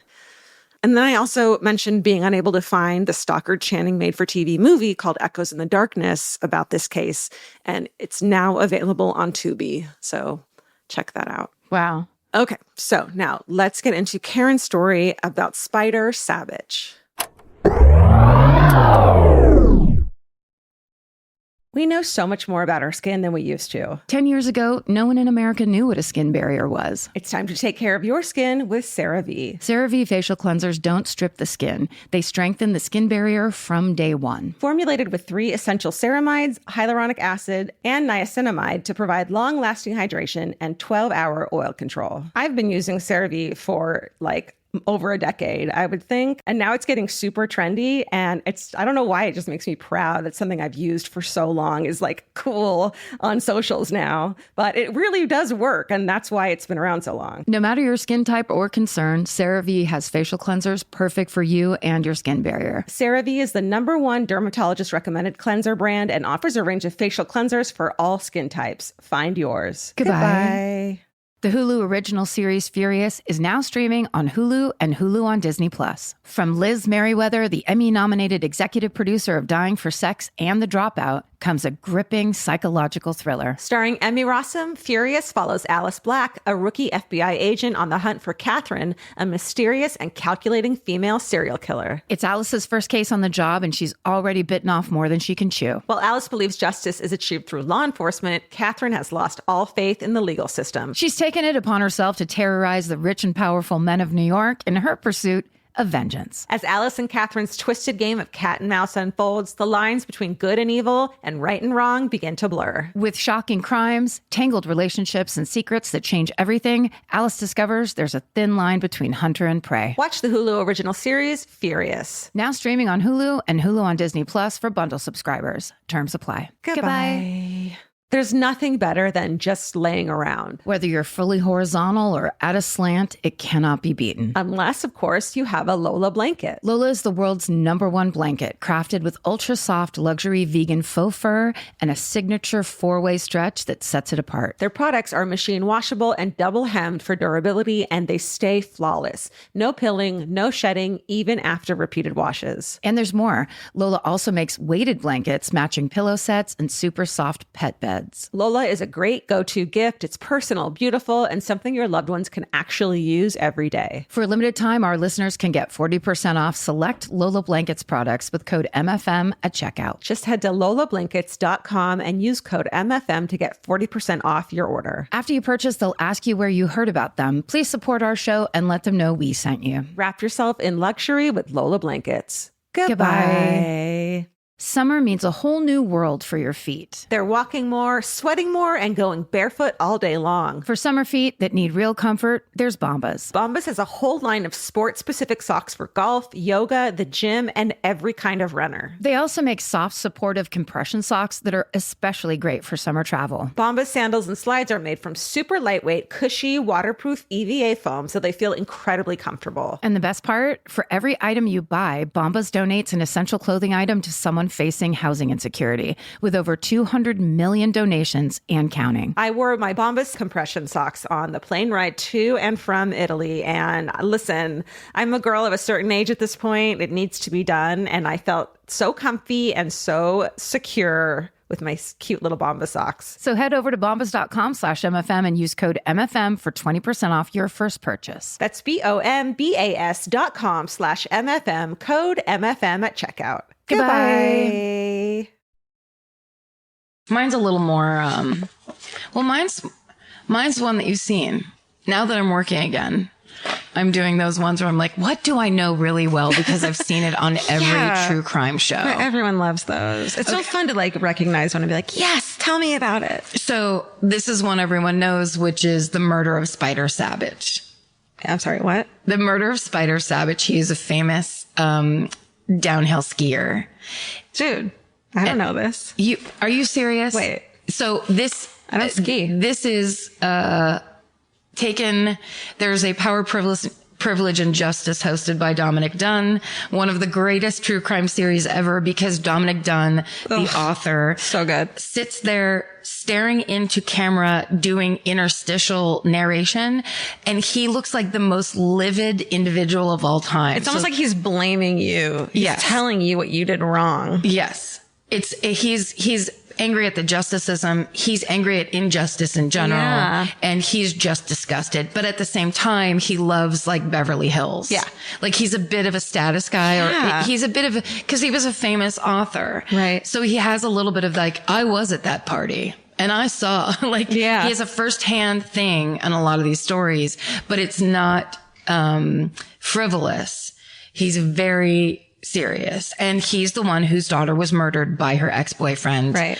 Did we do that? Yeah. Dominique Dunn? Yes. We did her murder. Yes. Yeah. So basically he was played by, I think. Oh, it was so good. Nathan Lane played him in the Ryan Murphy OJ show. So brilliantly, because he was there for the whole OJ thing. Dude. And I think he's mostly a Vanity Fair writer. Yeah. I'm not sure. He's a very famous, like, true crime writer and writer. Badass motherfucker. So I was able to watch Power, Privilege, and Justice on YouTube, although everyone had the same incredibly deep voice. So I think that's the way they got away with, like, the last one I tried to watch where the screen was diagonal and it was, it was slightly altered so that you could watch it. Yeah. This one, it was like they basically slightly altered everyone's voice. So it sounded like everyone was in the witness protection program, but they weren't in the dark. Yeah. So anyway. Got it. If you can, so far I don't remember this one, so let's fucking have at it. And I'm excited that. Okay, good. All right. So, roughly around the same time, a year ago, Sunday, March 21st, 1976, Vladimir Peter Spider Sabich, a 31-year-old champion alpine ski racer, returned home from a training session to Starwood, a gated community in the ritzy resort town of Aspen, Colorado. Oh, I also got some of this information from a website called Shit. That's a great website. I didn't write it down. It was shit.com. Don't go to that. Please don't fucking go to that. We can't be responsible. No, it was called Snow Blitzed or Snow Brained or so. I'll figure it out and tell you guys, but it's basically like a skier's website. Okay. So, he comes back, to his home in a gated community called Starwood in Aspen. So it's like Aspen, Colorado, as most people know, is an incredibly rich, white ski resort, kind of like 1%er town. Yeah. And this guy was kind of the star of that town. So he, within this rich, ritzy place, lived in a gated community. Jeez. Cause he's like, I'm scared of all you not rich people. Yes. I need a gate. I'm scared of you people that only make $600,000 a year. So yeah, that's like the people who they work in Beverly Hills, but they live in Bel Air. Right. Like, it must be nice. Okay. So he was stopping home at his home in Starwood to change, cause he had been skiing and he'd gone to a party. He was going to go home and take a shower because he planned to meet his skiing coach for dinner. The chief of police, who is in this episode of Power, Privilege, and Justice, is talking about how he was in his police cruiser. He hears a call come out over the radio that there's been a shooting, at Starwood. So he knows that, he immediately races over. Yeah, because he's like, these people pay more money to the police department. No, I Georgia. better get there quick. God damn it. Well, but it is kind of that way. It's the kind of town where if something happens, nothing happens bad there probably. Exactly. So if anything, someone shoots a gun straight up into the air, they're like, we gotta process this immediately.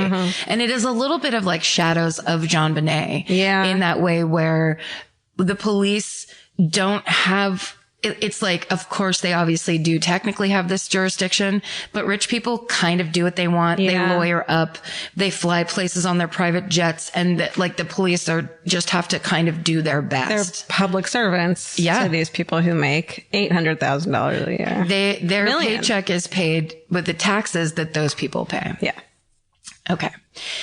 So when they arrive there, they find that they're arriving at the home of Spider Sabich, who lives there with his live-in girlfriend of 4 years, singer-actress Claudine Langer. I have never heard of these people. Are you serious? Never heard of this one. I've definitely seen this Forensic Files several times, and I've seen this Power, Privilege, and Justice at least once. Fucking missed this one. It's a bit of a classic. I'm excited.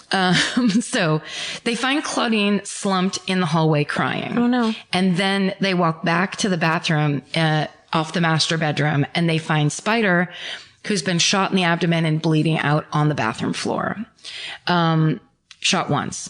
Already lost a ton of blood. And finally the ambulance arrives. Claudine begs the police to let her ride along in the ambulance with him. And they let her. Which I think these days, this is the late 70s. These days it'd be like, no, you're the only person on the scene. Unless it's a kid, probably. Right. But even then, if you're the only person on the scene, it's like, you got to answer some questions. You don't just get to do whatever you want. Yes. So they find the gun, which is an antique Luger, in the bathroom. But before they get a chance to thoroughly examine the house, they get a call from the hospital reporting that Spider Sabich has died, on the way to the hospital. So, the district attorney goes to the hospital, finds Claudine, and he starts to question her about what happened at the house that night. Can I just say it's a really interesting thing, and it's almost smart when people who kill someone don't die till they're in the hospital, because then they have to trample the scene. They have to put their hands all over this person's dying body to try to resuscitate them. They get them out of there immediately so they don't see how they fall. They don't see details that they would see if the person was already dead when they went into the scene. That's right. You know what I if mean? They're still alive. Yeah. It's like almost, yeah. It's almost horribly better. It's yeah. As opposed to freeze this, tape it, everybody stay away. The body's get dead. out. We have time to not touch anything. Okay. Right. Go on. Exactly. Yeah. Okay. So the district attorney finds Claudine and he questions her, and she is anxious to explain that, Spider was going out of town. And so he was actually showing her how to use the gun so that she would be safe while he was gone. Oh, sure. And while he was showing her how to use the gun, it went off accidentally. I mean, it could happen. It could happen. It was an old antique gun. I have to say that, yeah, I want to know how a gun works if I was going to be alone. Sure. Yeah. Well, the police are immediately suspicious. Because these people live in a gated community in Aspen, Colorado. So Fair. I bet they have dogs. yeah, Yes. there's dogs, Expensive dogs. there's gates. It's like a whole community. Everyone in the whole city makes a shit ton of money, or is like a ski bum. Yeah. Who makes slightly less amount of money. So they're like, not sure. Yeah. Then the autopsy comes back and shows that Spider Sabich was bending over and had his back turned to the doorway when he was shot. How do they know that they're so smart? It was the bullet went in a downward fashion, cause it was one shot in the abdomen, but it got his, it's a part of his heart, I believe. I don't have it written down, but it basically like went down through his heart. So he's bending over forward, his butt toward her. Right. I believe. Okay. Yeah. Okay. So the police have no choice but to say that's premeditated and something incredibly suspicious is going on. So Claudine is arrested. She's charged with homicide and criminal negligence. And she immediately hires prominent Aspen attorney Ron Austin, who gets her released on bond. Which the cops said they knew she was going to get released. Yeah. That's just part of it. But they were like, cause he was saying, you can't arrest her. This is her boyfriend. She's really upset. And they're like, no, we're arresting her, even if you're going to take her out of here. Yeah. So it turns out she was married to the singer Andy Williams, who you may know. He was famous in the 60s. He's the one that sang Moon River. He was like a crooner. Oh, yeah. In the 50s and 60s. And he was up there with like Frank Sinatra and Dean Martin and all those guys. He was just a little more, he wasn't a Rat Pack guy. He was a little more white bread. He was like a little more, all American. Okay. And he had a TV show that for the Andy Williams Christmas special for years was the #1 rated television show of all time. Holy shit. Until one of the Super Bowls knocked it out of its place. Can we watch those in succession? After we watch the Lifetime Stalker Channing movies? Yes. Then we go into the Andy Williams Christmas specials. We can, because his wife, Claudine Lange, is on them with him. Okay. Holy shit. Yes. That's her first husband. So. Wow. Oh, we're watching the shit out of those. So when she's released from the police department on bond, they call up the Aspen airport and have them reopen because it's late at night so that Andy Williams can fly in to Aspen to go and meet her and get her, or go meet up with her. Yeah. So that's what I'm talking about, where it's like, now we're in rich people territory where like people are kind of doing what they want. Get a fucking airport open. Give that a try right now. Yeah. Anyone. See what you can do. Yeah. Call over to the Burbank airport right now and see if you can find your keys. Okay. See if you can get a fucking phone answer. See if you get Southwest on the line. Do as much as you can and then let us know. So, see if you can get Southwest. Yeah. So the police go back to the house and they get a warrant and they start to search the house, and they immediately, some of the cops had seen it when they were originally on the scene. Her diary is sitting on top of the dresser. And it's a big, like, ledger-sized diary. Wow. And so the cops are taking pictures of the whole scene and processing the scene. One of the cops takes the diary off the top of the dresser and is looking through it of like, is this what I think it is? Sees that it is, realizes it's her writing her most private thoughts. Why does anyone have a diary? For real. Stop it, you stupid idiot. Go to a therapist. If you're going to have a diary, why would it ever be out anywhere? No, and have it be a ledger. You think you're that fucking important? Right. Like Claudine. Stop it. This is Claudine we're talking about. I don't think she did it because she sounds really naive. Okay. While they're processing and taking photographs of the crime scene and of the bedroom, the photographer takes a picture of the dresser with no diary on top of it, because the cop had picked it up and was looking through it.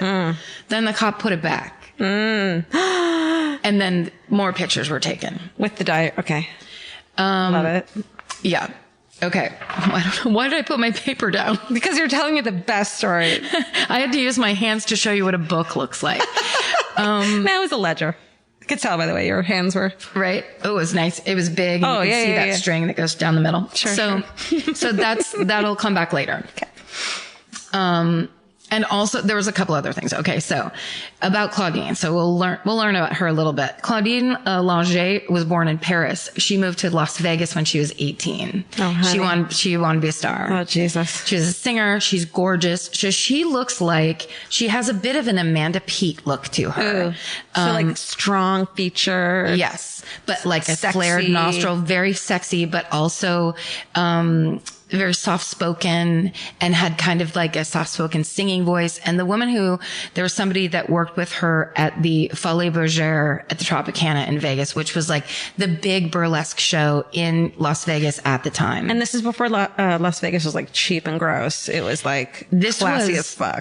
This was the late 50s, early 60s. Jesus. So it was like the best part of Las Vegas. Or, I mean, like, yeah. Whatever. The classiest time. This was when people wore like tuxedos to casinos and stuff. And she became a star very quickly because she was like the French girl who kind of right? Everyone else is like twisting it around. God, someone make a fucking what's it called? A remix of what Karen just did. You don't have to. Don't worry about it. Okay, so one night Claudine is driving home from her job at the burlesque show. Her car breaks down, and then a good Samaritan pulls over to help her out. It's Andy Williams. Oh. So she's the lucky lady. So hot. So they're married on Christmas Day of 1961. And she's 31 at the time and she's 18. He's 31, she's 18? Yeah. Damn. This was Vegas in the early 60s. Yeah. The next year, Andy Williams released Moon River, which is like legendary. Yeah. All the money. And he was one of the most famous singers at the time. They got a mansion in Malibu. And then in 1963, Andy Williams got his own TV show. And Claudine had a baby the same year and another baby the next year, but she still wanted to be a performer. So she would appear on the Andy Williams show with him as his wife. Not wait to watch these. Yeah. I bet she had so many female orgasms. It was ridiculous. Well, because she's French and she was raised to be in charge of her own orgasm. Yes. And to eat a lot of vegetables. Sure. Okay. Sorry, I keep bringing that up. It's so gross. Go on. No, it's all right. Okay. It's not gross. That's the whole point of our podcast. Right. You're right. Proud. I'm proud. Andy Williams, Christmas show. Oh, I told you that already. He's basically, this guy is like everybody's favorite thing to have on TV because it's easy to have on TV. Like Andy Williams had like a Dean Martin quality, but not racy, not drunky. He was more like the guy from church. It wasn't like soiree. What's the word? Suave. Yeah. Those were all words. Yeah, but he's not that. No, he's white bread. Dominic Dunn at this part of the power, privilege, and justice goes, I used to see them at parties in Beverly Hills and thought they were beautiful. So they were kind of like a early 60s Hollywood power couple. Yeah, I love it. They have a third child in 1969. And then later that year, they shock all of Hollywood by announcing that they're getting divorced. Because on the Andy Williams show, it was all very family and, it was like the Osmonds. It's that third child, man. Right? I am that one. You always I am wreck the it. third child. We fucking ruin shit. So soon after her divorce in 1969, she takes her 3 kids and moves to Aspen. That's where Spider Sabich was living at the time. Spider Savage in the 60s. It's such a crazy name. So he's the local hero. He's the golden boy. So a little bit about Spider Sabich. The reason he has that nickname is because he was born premature. And when his father saw him, he said he was just all arms and legs. He looked like a little spider. Aww. So from a baby, they called him Spider, which is the cutest. Yeah. He grew up skiing at Idlewice ski area in Kybers, California. Near modern day Sierra at Tahoe ski resort. So it's just basically the, that part of Northern California, but the east in the mountains where it's all, that's kind of what everybody does up there. It's like snowboarding, and skiing all the time. And he kind of kicked off like in the 70s, skiing all of a sudden got really popular, in this way where like everyone, like, when I was in grammar school, like high school boys would wear ski jackets with their lift tickets still on the zipper. Yeah. It was like that where it was heading into the early 80s where being rich got really popular too. Like Izod shirts. Yeah. This was the pre-Izod shirt way of having status was like if you skied. Yeah. Because there's like resorts. That's it. You don't go for the day. Yeah. Yeah. You have to have money to ski. Yeah. So Spider Sabich was like the king of skiing and really like made it popular. He was, in 1968, he made the Winter Olympic team, placed 5th in the slalom event. Wow. He was blue-eyed, blonde-haired, good-looking, very skilled with the ladies, and he was the most famous skier in America. In 1971, that's when he moved to, I forgot to say he torched, this is from that skiing website. The quote was, he torched the ski racing competition in high school and was taken on scholarship, to the Colorado University at Boulder to ski with Billy Kidd. Damn. So he basically was, like a little skiing savant. What's up, Boulder? Come on. See you soon. So yeah, that's right. Heads up, Boulder. We're going to come ski with you. Never. Never, ever. No. So in 71, after his big successes and he's starting to make money and he had a ton of sponsors.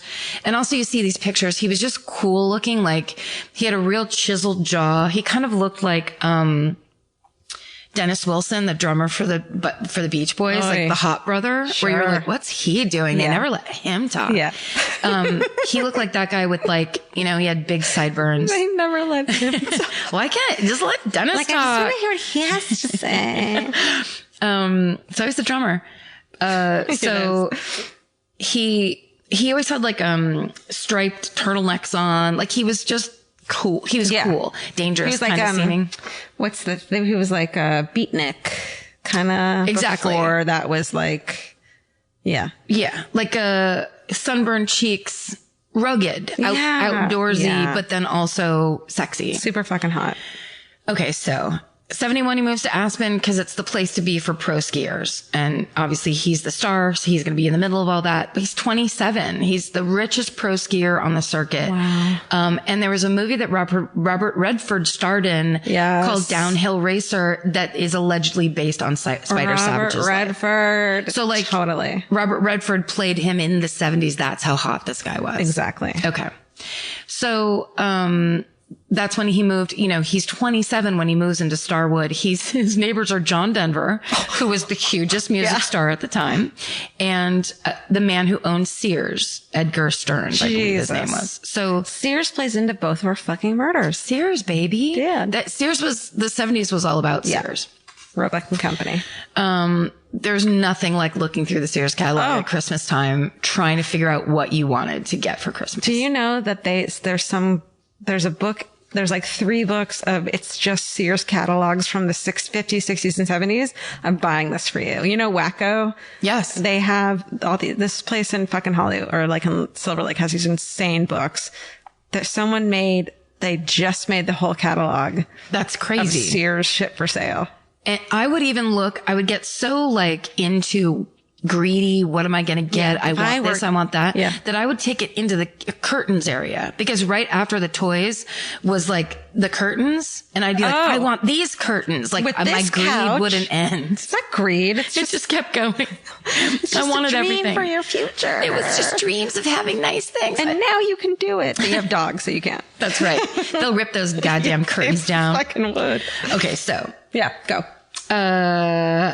he moves to Aspen. He joins the USA's professional ski racing tour in 1970. And he's the best one on it. He's a babe magnet, as they would say. And he starts doing celebrity ski racing events that are designed to drum up support and fans for the US Pro Tour that he was on. Because he did like the World Cup. He was constantly competing as a professional skier. Yeah. So at one of those events in 1972 in Bear Valley, he meets Claudine Lange. And they quickly become an item. There's a story in that Dominic Dunn show where it was like she saw him and she asked a friend who was also a skier, who is that? And then he was in her sights. She was like, I'm getting that guy. Good for her. So basically it worked. They got together. She moved into his house, took her kids. They all lived in his house, and they became fixtures on the Aspen party circuit. Now, this was 1972 Aspen skiing party circuit. So it's all Coke. I would pay so much money to go to one of those parties. I mean, imagine like the gold necklaces and the tans and the frosty lip gloss. Oy. And amazing like log cabin mansions. Dude. Like those houses of like really high ceilings and white shag carpeting. I would kill. Die. And so much Coke, like Coke to your ankles, just like scoop it up off the ground and It's shove like it. snow. They just ski on fucking Coke. It's snow everywhere. Yeah.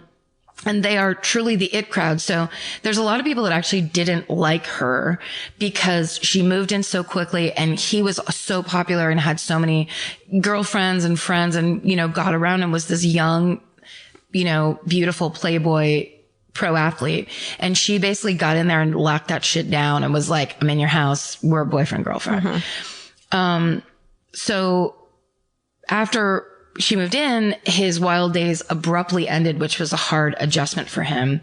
There was fighting. She was very jealous, but she kind of had reason to be. At one point, she had to forbid him from attending the Best Breast Bash in Aspen. Yes, she should have. Yeah. They were, it was the 70s. Jesus. They would do things. And so this is like this inner circle, super rich, like sports partying that they were doing, where it's like, well, I'm going to have a party at my house. Bring your best tits. We'll line them up. And it's then like a wet t-shirt contest. We're like, the thought of that now. Yes. It was so normal. Yeah. And this was like a voluntary wet t-shirt contest where no one was being paid or anything. No. It wasn't at a bar. No. Yeah. Best breast. So he couldn't go. He was mad. She was mad. There's stories of them being at a nightclub, him not paying enough attention to her. So she throws an entire glass of wine at him from across the room. Jesus. It's all Coke fueled. Yeah. Everyone insanity. loves it though. Yes, exactly. This was back when they didn't think Coke was bad for you. And by 1975, their relationship was beginning to strain. He was skiing less, partying more. She had to stay home with kids, of course. She was intensely jealous of the women that he got to constantly interact with and the women that were totally drawn to him and that I'm sure he was drawn to as well. By January of 1976, he was telling friends he wanted her out of his life, but she wouldn't leave. Oh, no. And they say that a lot of the reason that he didn't just kick her to the curb was because he loved her kids and he really cared about her kids and he didn't want them to suffer in any way. Yeah. So he like kept it going longer than probably he wanted to or should have because he just was so Been there. worried about that. Seriously. So Spider and Claudine spent the morning. Oh, sorry. By March of 76, he gave her the ultimatum to move out by April 1st. So he waited all that time and then was like, look, you've got to go. And the only reason I said that already. So, they spent the morning of March 21st apart. He was skiing. She was sipping wine at a bar called Little Mel's. That In the made morning? me laugh. Yes. Chablis. She Like was $20 that it was Chablis. a nice breakfast wine. She was like, I fucking hate my life. My hot boyfriend's kicking me out.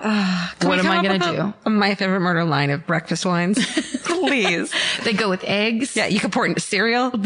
Whatever it takes to get you to noon. to your lunch beer. To your nap. To your lunch beer.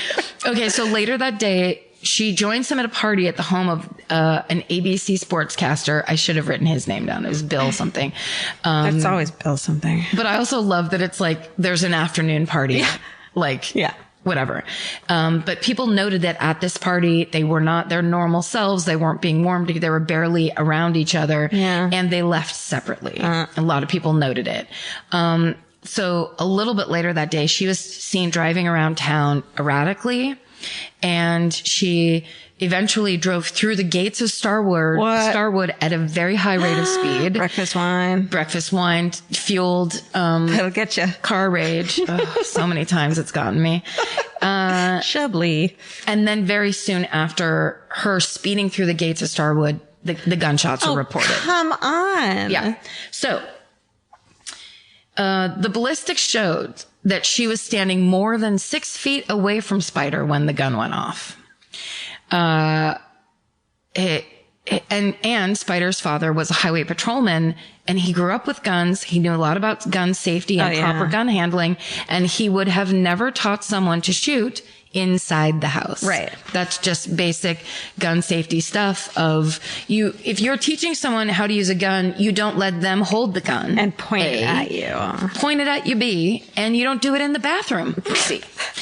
But also he can't teach her how to use the gun if she's standing 6 feet away with the gun and he's got his back to her bending over. Honey. Okay. So they also found small indentations in the cartridge of the bullet, which meant that the gun had jammed and the trigger had been pulled 3 or 4 times before it discharged. No. So at the trial, that was in January of 1977. God, can you imagine, like, I'm going to kill this person? No, wait, I'm going to try, like, shoot. Didn't work. I'm going to do it again. Like, that many times? Fucking wine. Stupid gun. Yeah.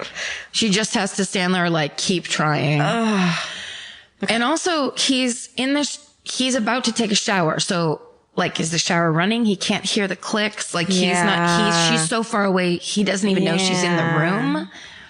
Yeah. It's so creepy. Yeah. Okay. And so different than the original, like, what she claimed. Sure. So at the trial, she said that her diary was not out on the dresser, that she had hidden it away in the drawer. And then the defense showed the photographs, the police photographs where at one point it's there, or when it starts out not there, then it's there, which God. essentially the police photographs proved her story that it was never out there in the first place. Right. Meaning what? They planted it?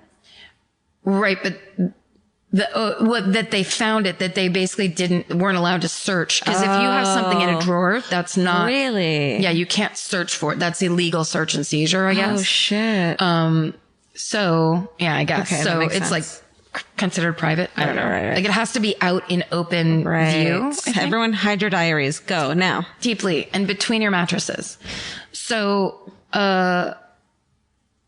also, so everything written in that diary, which was all her talking about how the relationship had soured, how he was kicking her out, they had it all on paper from her voice, and none of that was admissible in court. Fuck. Then they mishandled the gun.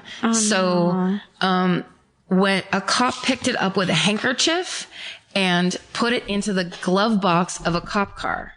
That's how they dealt with the murder weapon. Just like a naked gun into the fucking. They're just like, Murray, can you take this and make sure it gets processed? And he was like, no problem. Murray, that fucking tissue that you used to blow your nose on 10 minutes ago, can you use that tissue to pick up that gun? Yeah. And then pass it over here to this guy that's never had a job before. Yeah. Essentially, the person that ended up taking the car, this cop took those bullets out of the gun. No. And because he was not a trained ballistics expert, all of that information that there were more indentations on the cartridge was also not admissible in court. Right. Because anything could have happened when that person was handling the gun. So now the jury can't know that the relationship was ending or that it was a misfire. It wasn't just one accidental shot. The trigger had been pulled up to and maybe more than 4 times. They did use the autopsy report to suggest that when Sabich was struck, he was bent over, facing away, and at least 6 feet away from her, which was inconsistent with her story. Now, as the trial starts, of course, Aspen's overrun with reporters, and they're everywhere. They're taking up everything. They're trying to get stories from everybody. The locals, of course, are disgusted. They're not having it. They hate them all. They're not talking to them. Hunter S. Thompson lived in Aspen at the time. Oh my God. And he was quoted as saying, "It's like fouling your own nest." Whoa. Because basically it's like, her shooting him has basically ruined their entire community. What an elitist. Drawing those people there. Also a local overheard a reporter saying, "This is the best. We have murder, we have sex, and we have drugs." Wow. So they were like, reporters were thrilled about this story. Thirsty. The prosecution rested after 2 days arguing that, that Claudine should have known the gun was going to go off. And the strategy was because they weren't going to be able to convict her without the actual evidence that they needed. So they wanted to get her on the lesser charge of criminal negligence. The defense put her on the stand. And from the first day in court for the jury selection, she was dressed in big baggy gray dresses. She was wearing Peter Pan collars and turtlenecks. She was did everything she could to make herself look plain, unpretty, and not like the gorgeous starlet that she was. Yeah. She spoke so softly when she was on the stand that the jurors had to lean forward in their seats to hear her. Oh, that's so manipulative. When they have to move their bodies to come hear you, right? And like that when she does, there's like a thing where she makes, after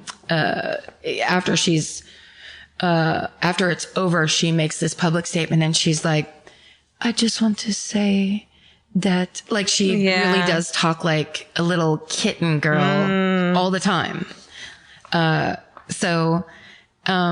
She maintained it was accidental shooting. She stuck to her story. She said she and Spider were still in love. He was her best friend. She could never kill anyone, especially not him. The jury deliberated for just under 3 hours. Okay. And the verdict was guilty of negligent homicide. Okay. Which meant that she could be facing up to 2 years in prison. But the judge changed that, conviction to a misdemeanor of criminal negligence and sentenced her to spend 30 days in the Pitkin County Jail and to pay a fine of $250. $250 for taking someone's entire life. Yeah. So there were people that were like that. People who like drunk drivers get worse sentences. Oh my God. And they said that the Pitkin County Jail in Aspen was like Mayberry with really good room service. Yeah, fucking send me there immediately. They allowed her to repaint her cell pink when she was there. But she, wow.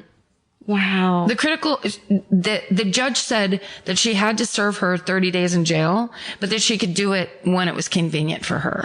Oh, it's not jury fucking duty. So even jury duty, it doesn't work that way. No. Yeah. So it was real. Oh, man. Yeah. Real like that. I mean, you could theorize distantly that maybe someone was on the take, that it would end up being that forgiving toward her. Sure. The critical reaction to the verdict and toward her and the sentencing was exacerbated when she, after the trial was over, went on vacation to Mexico with her defense attorney, Ron Austin. No. Who was married at the time. No. Yeah. Honey. They later married and they still live in Aspen. Like now? Well, at the airing of Power, Privilege, and Justice. Like you and I and Steven could call the Burbank airport right now and get on a fucking plane and go meet them? No, the Burbank airport's closed. Not for us. No. Steven, call the Burbank airport. After the criminal trial, Sabich's parents filed a $3 million wrongful death lawsuit against Langer in May of 1977. That was eventually resolved out of court in September of 1979 with the proviso that Langer never tell or write about the story. Wow. And Mick Jagger wrote a song called Claudine for the Emotional Rescue Rolling Stones album. No but way. It was never released because they found out about it and like basically said, we'll sue you. Shit. Lost track. Right? And that is the murder of Spider Sabich. I have never even fucking heard that name before. Really? I considered it like kind of a moldy oldie of like, because it's so sensational. It's so celebrity and rich people. Like, I want to see their photos. I want to see and so they're still alive. He's not. Let's say. No. Come on. You said they. No, Wait, what? Wait, start over. I missed. Tell it again. I missed the middle. Wow. Dude. I don't know if she's still alive because I actually, as I was pulling up to your house, I was looking up Claudie Langer today and hitting things and like, I can't drive. Well, you shouldn't be. I shouldn't, but then also if I have my glasses on, I can't read small print. Yeah. Let's pretend she is. That, you know what, that can be everybody else. If you're interested in the Claudine Langer story, go ahead and Google it. Yeah. And then tell us about it on Twitter. That's right. If there's anything good. My friend John Levinstein, who I work with, we were actually talking about it in the room today.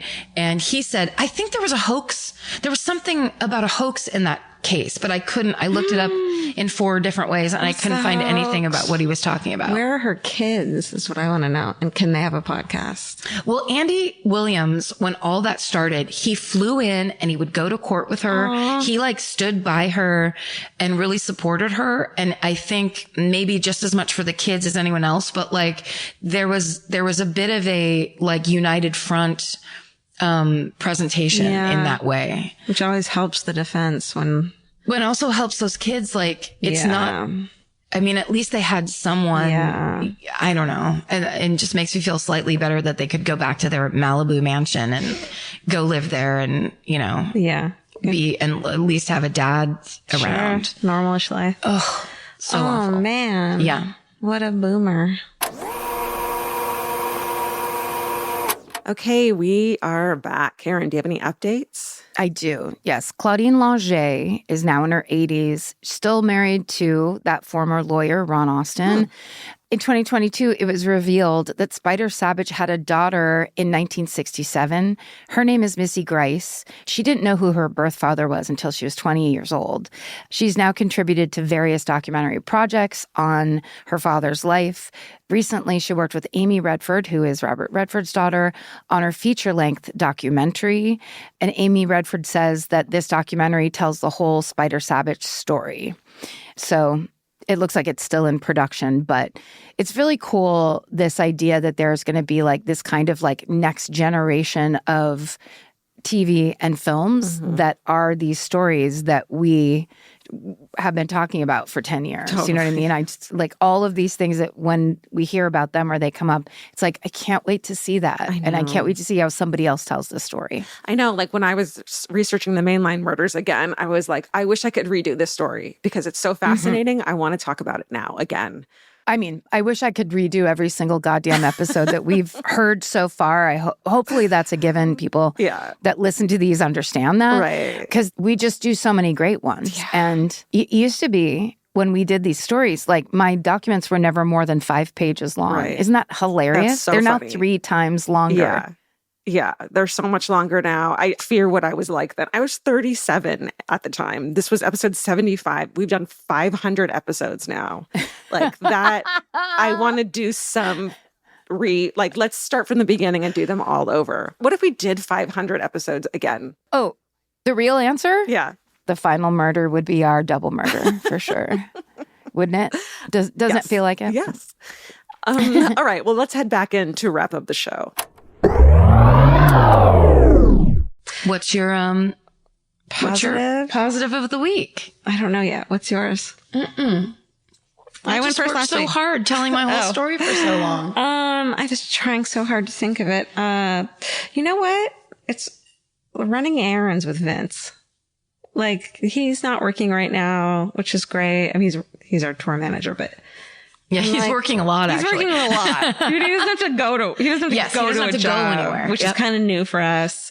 And like, you know, they're all these stupid. Like, I have to go to the post office, and I have to go to the fucking to get my prescription. I have to do this and that, and like we go together, and then we go get lunch while we're doing it. It's just like, it's so nice. I like being alone a lot, but I don't mind it when I'm with him. I'd rather be with him than alone, which is really rare for me. So it's just running errands with him makes me really fucking happy. Like we did it today, and it was just, that's nice. It's just fucking cool. It's much better with him around.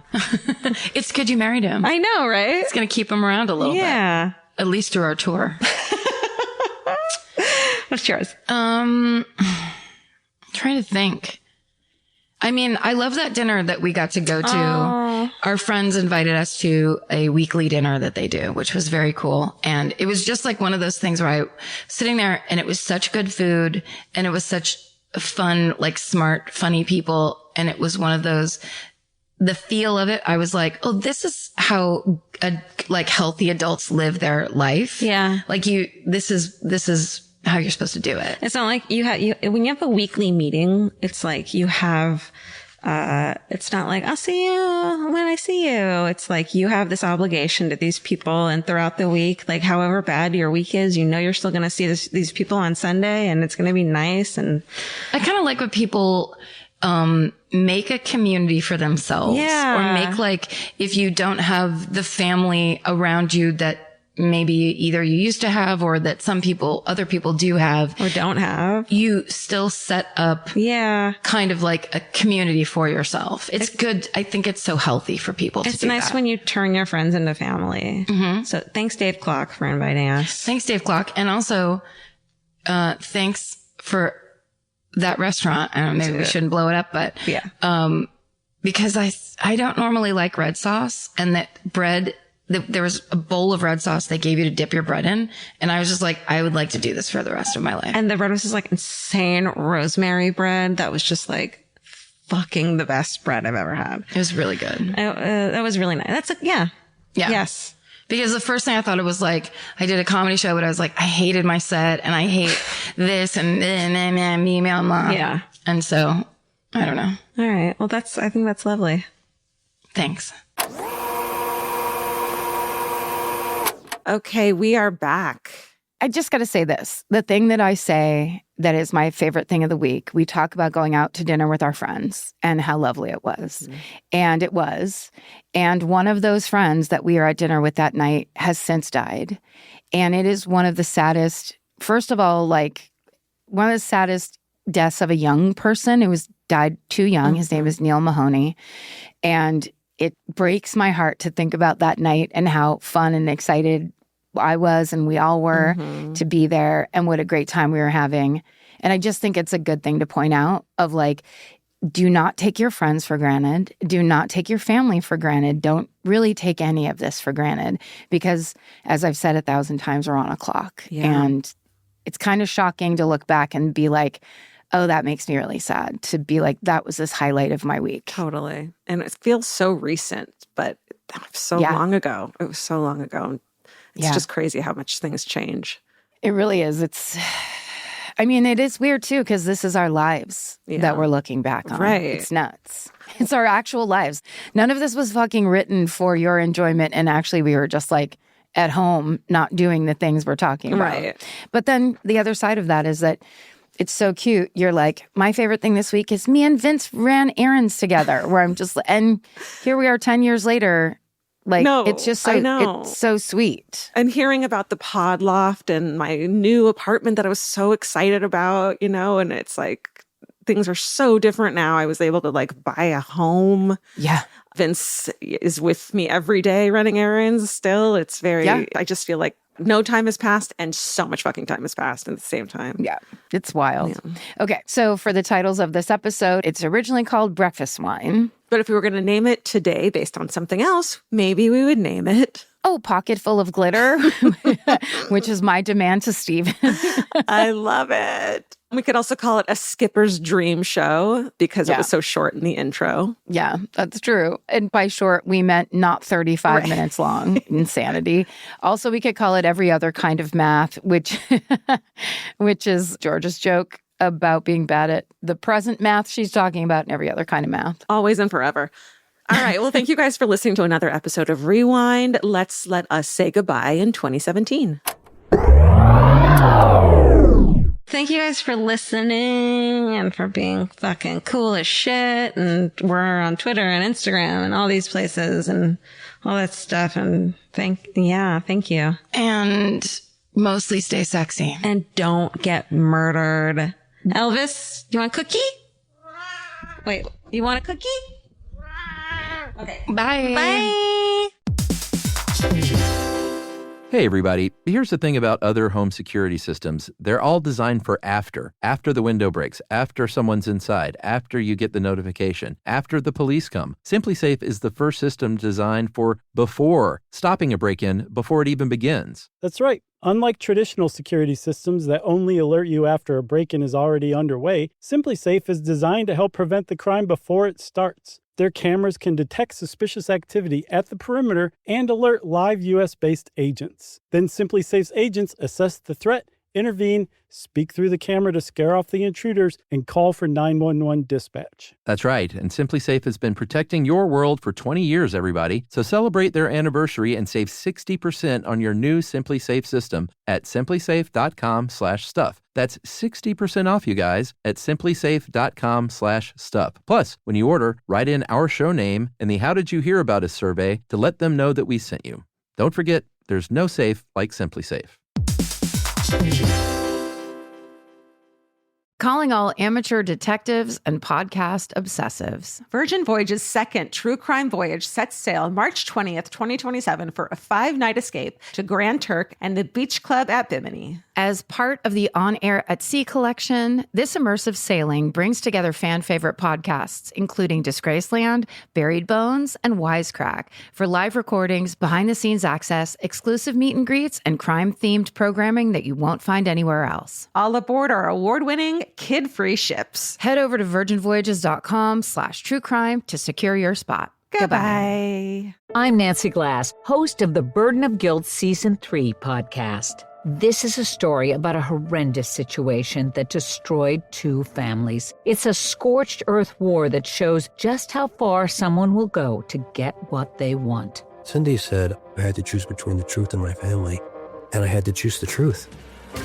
Listen to Season 3 of Burden of Guilt on the iHeartRadio app, Apple Podcasts, or wherever you get your podcasts.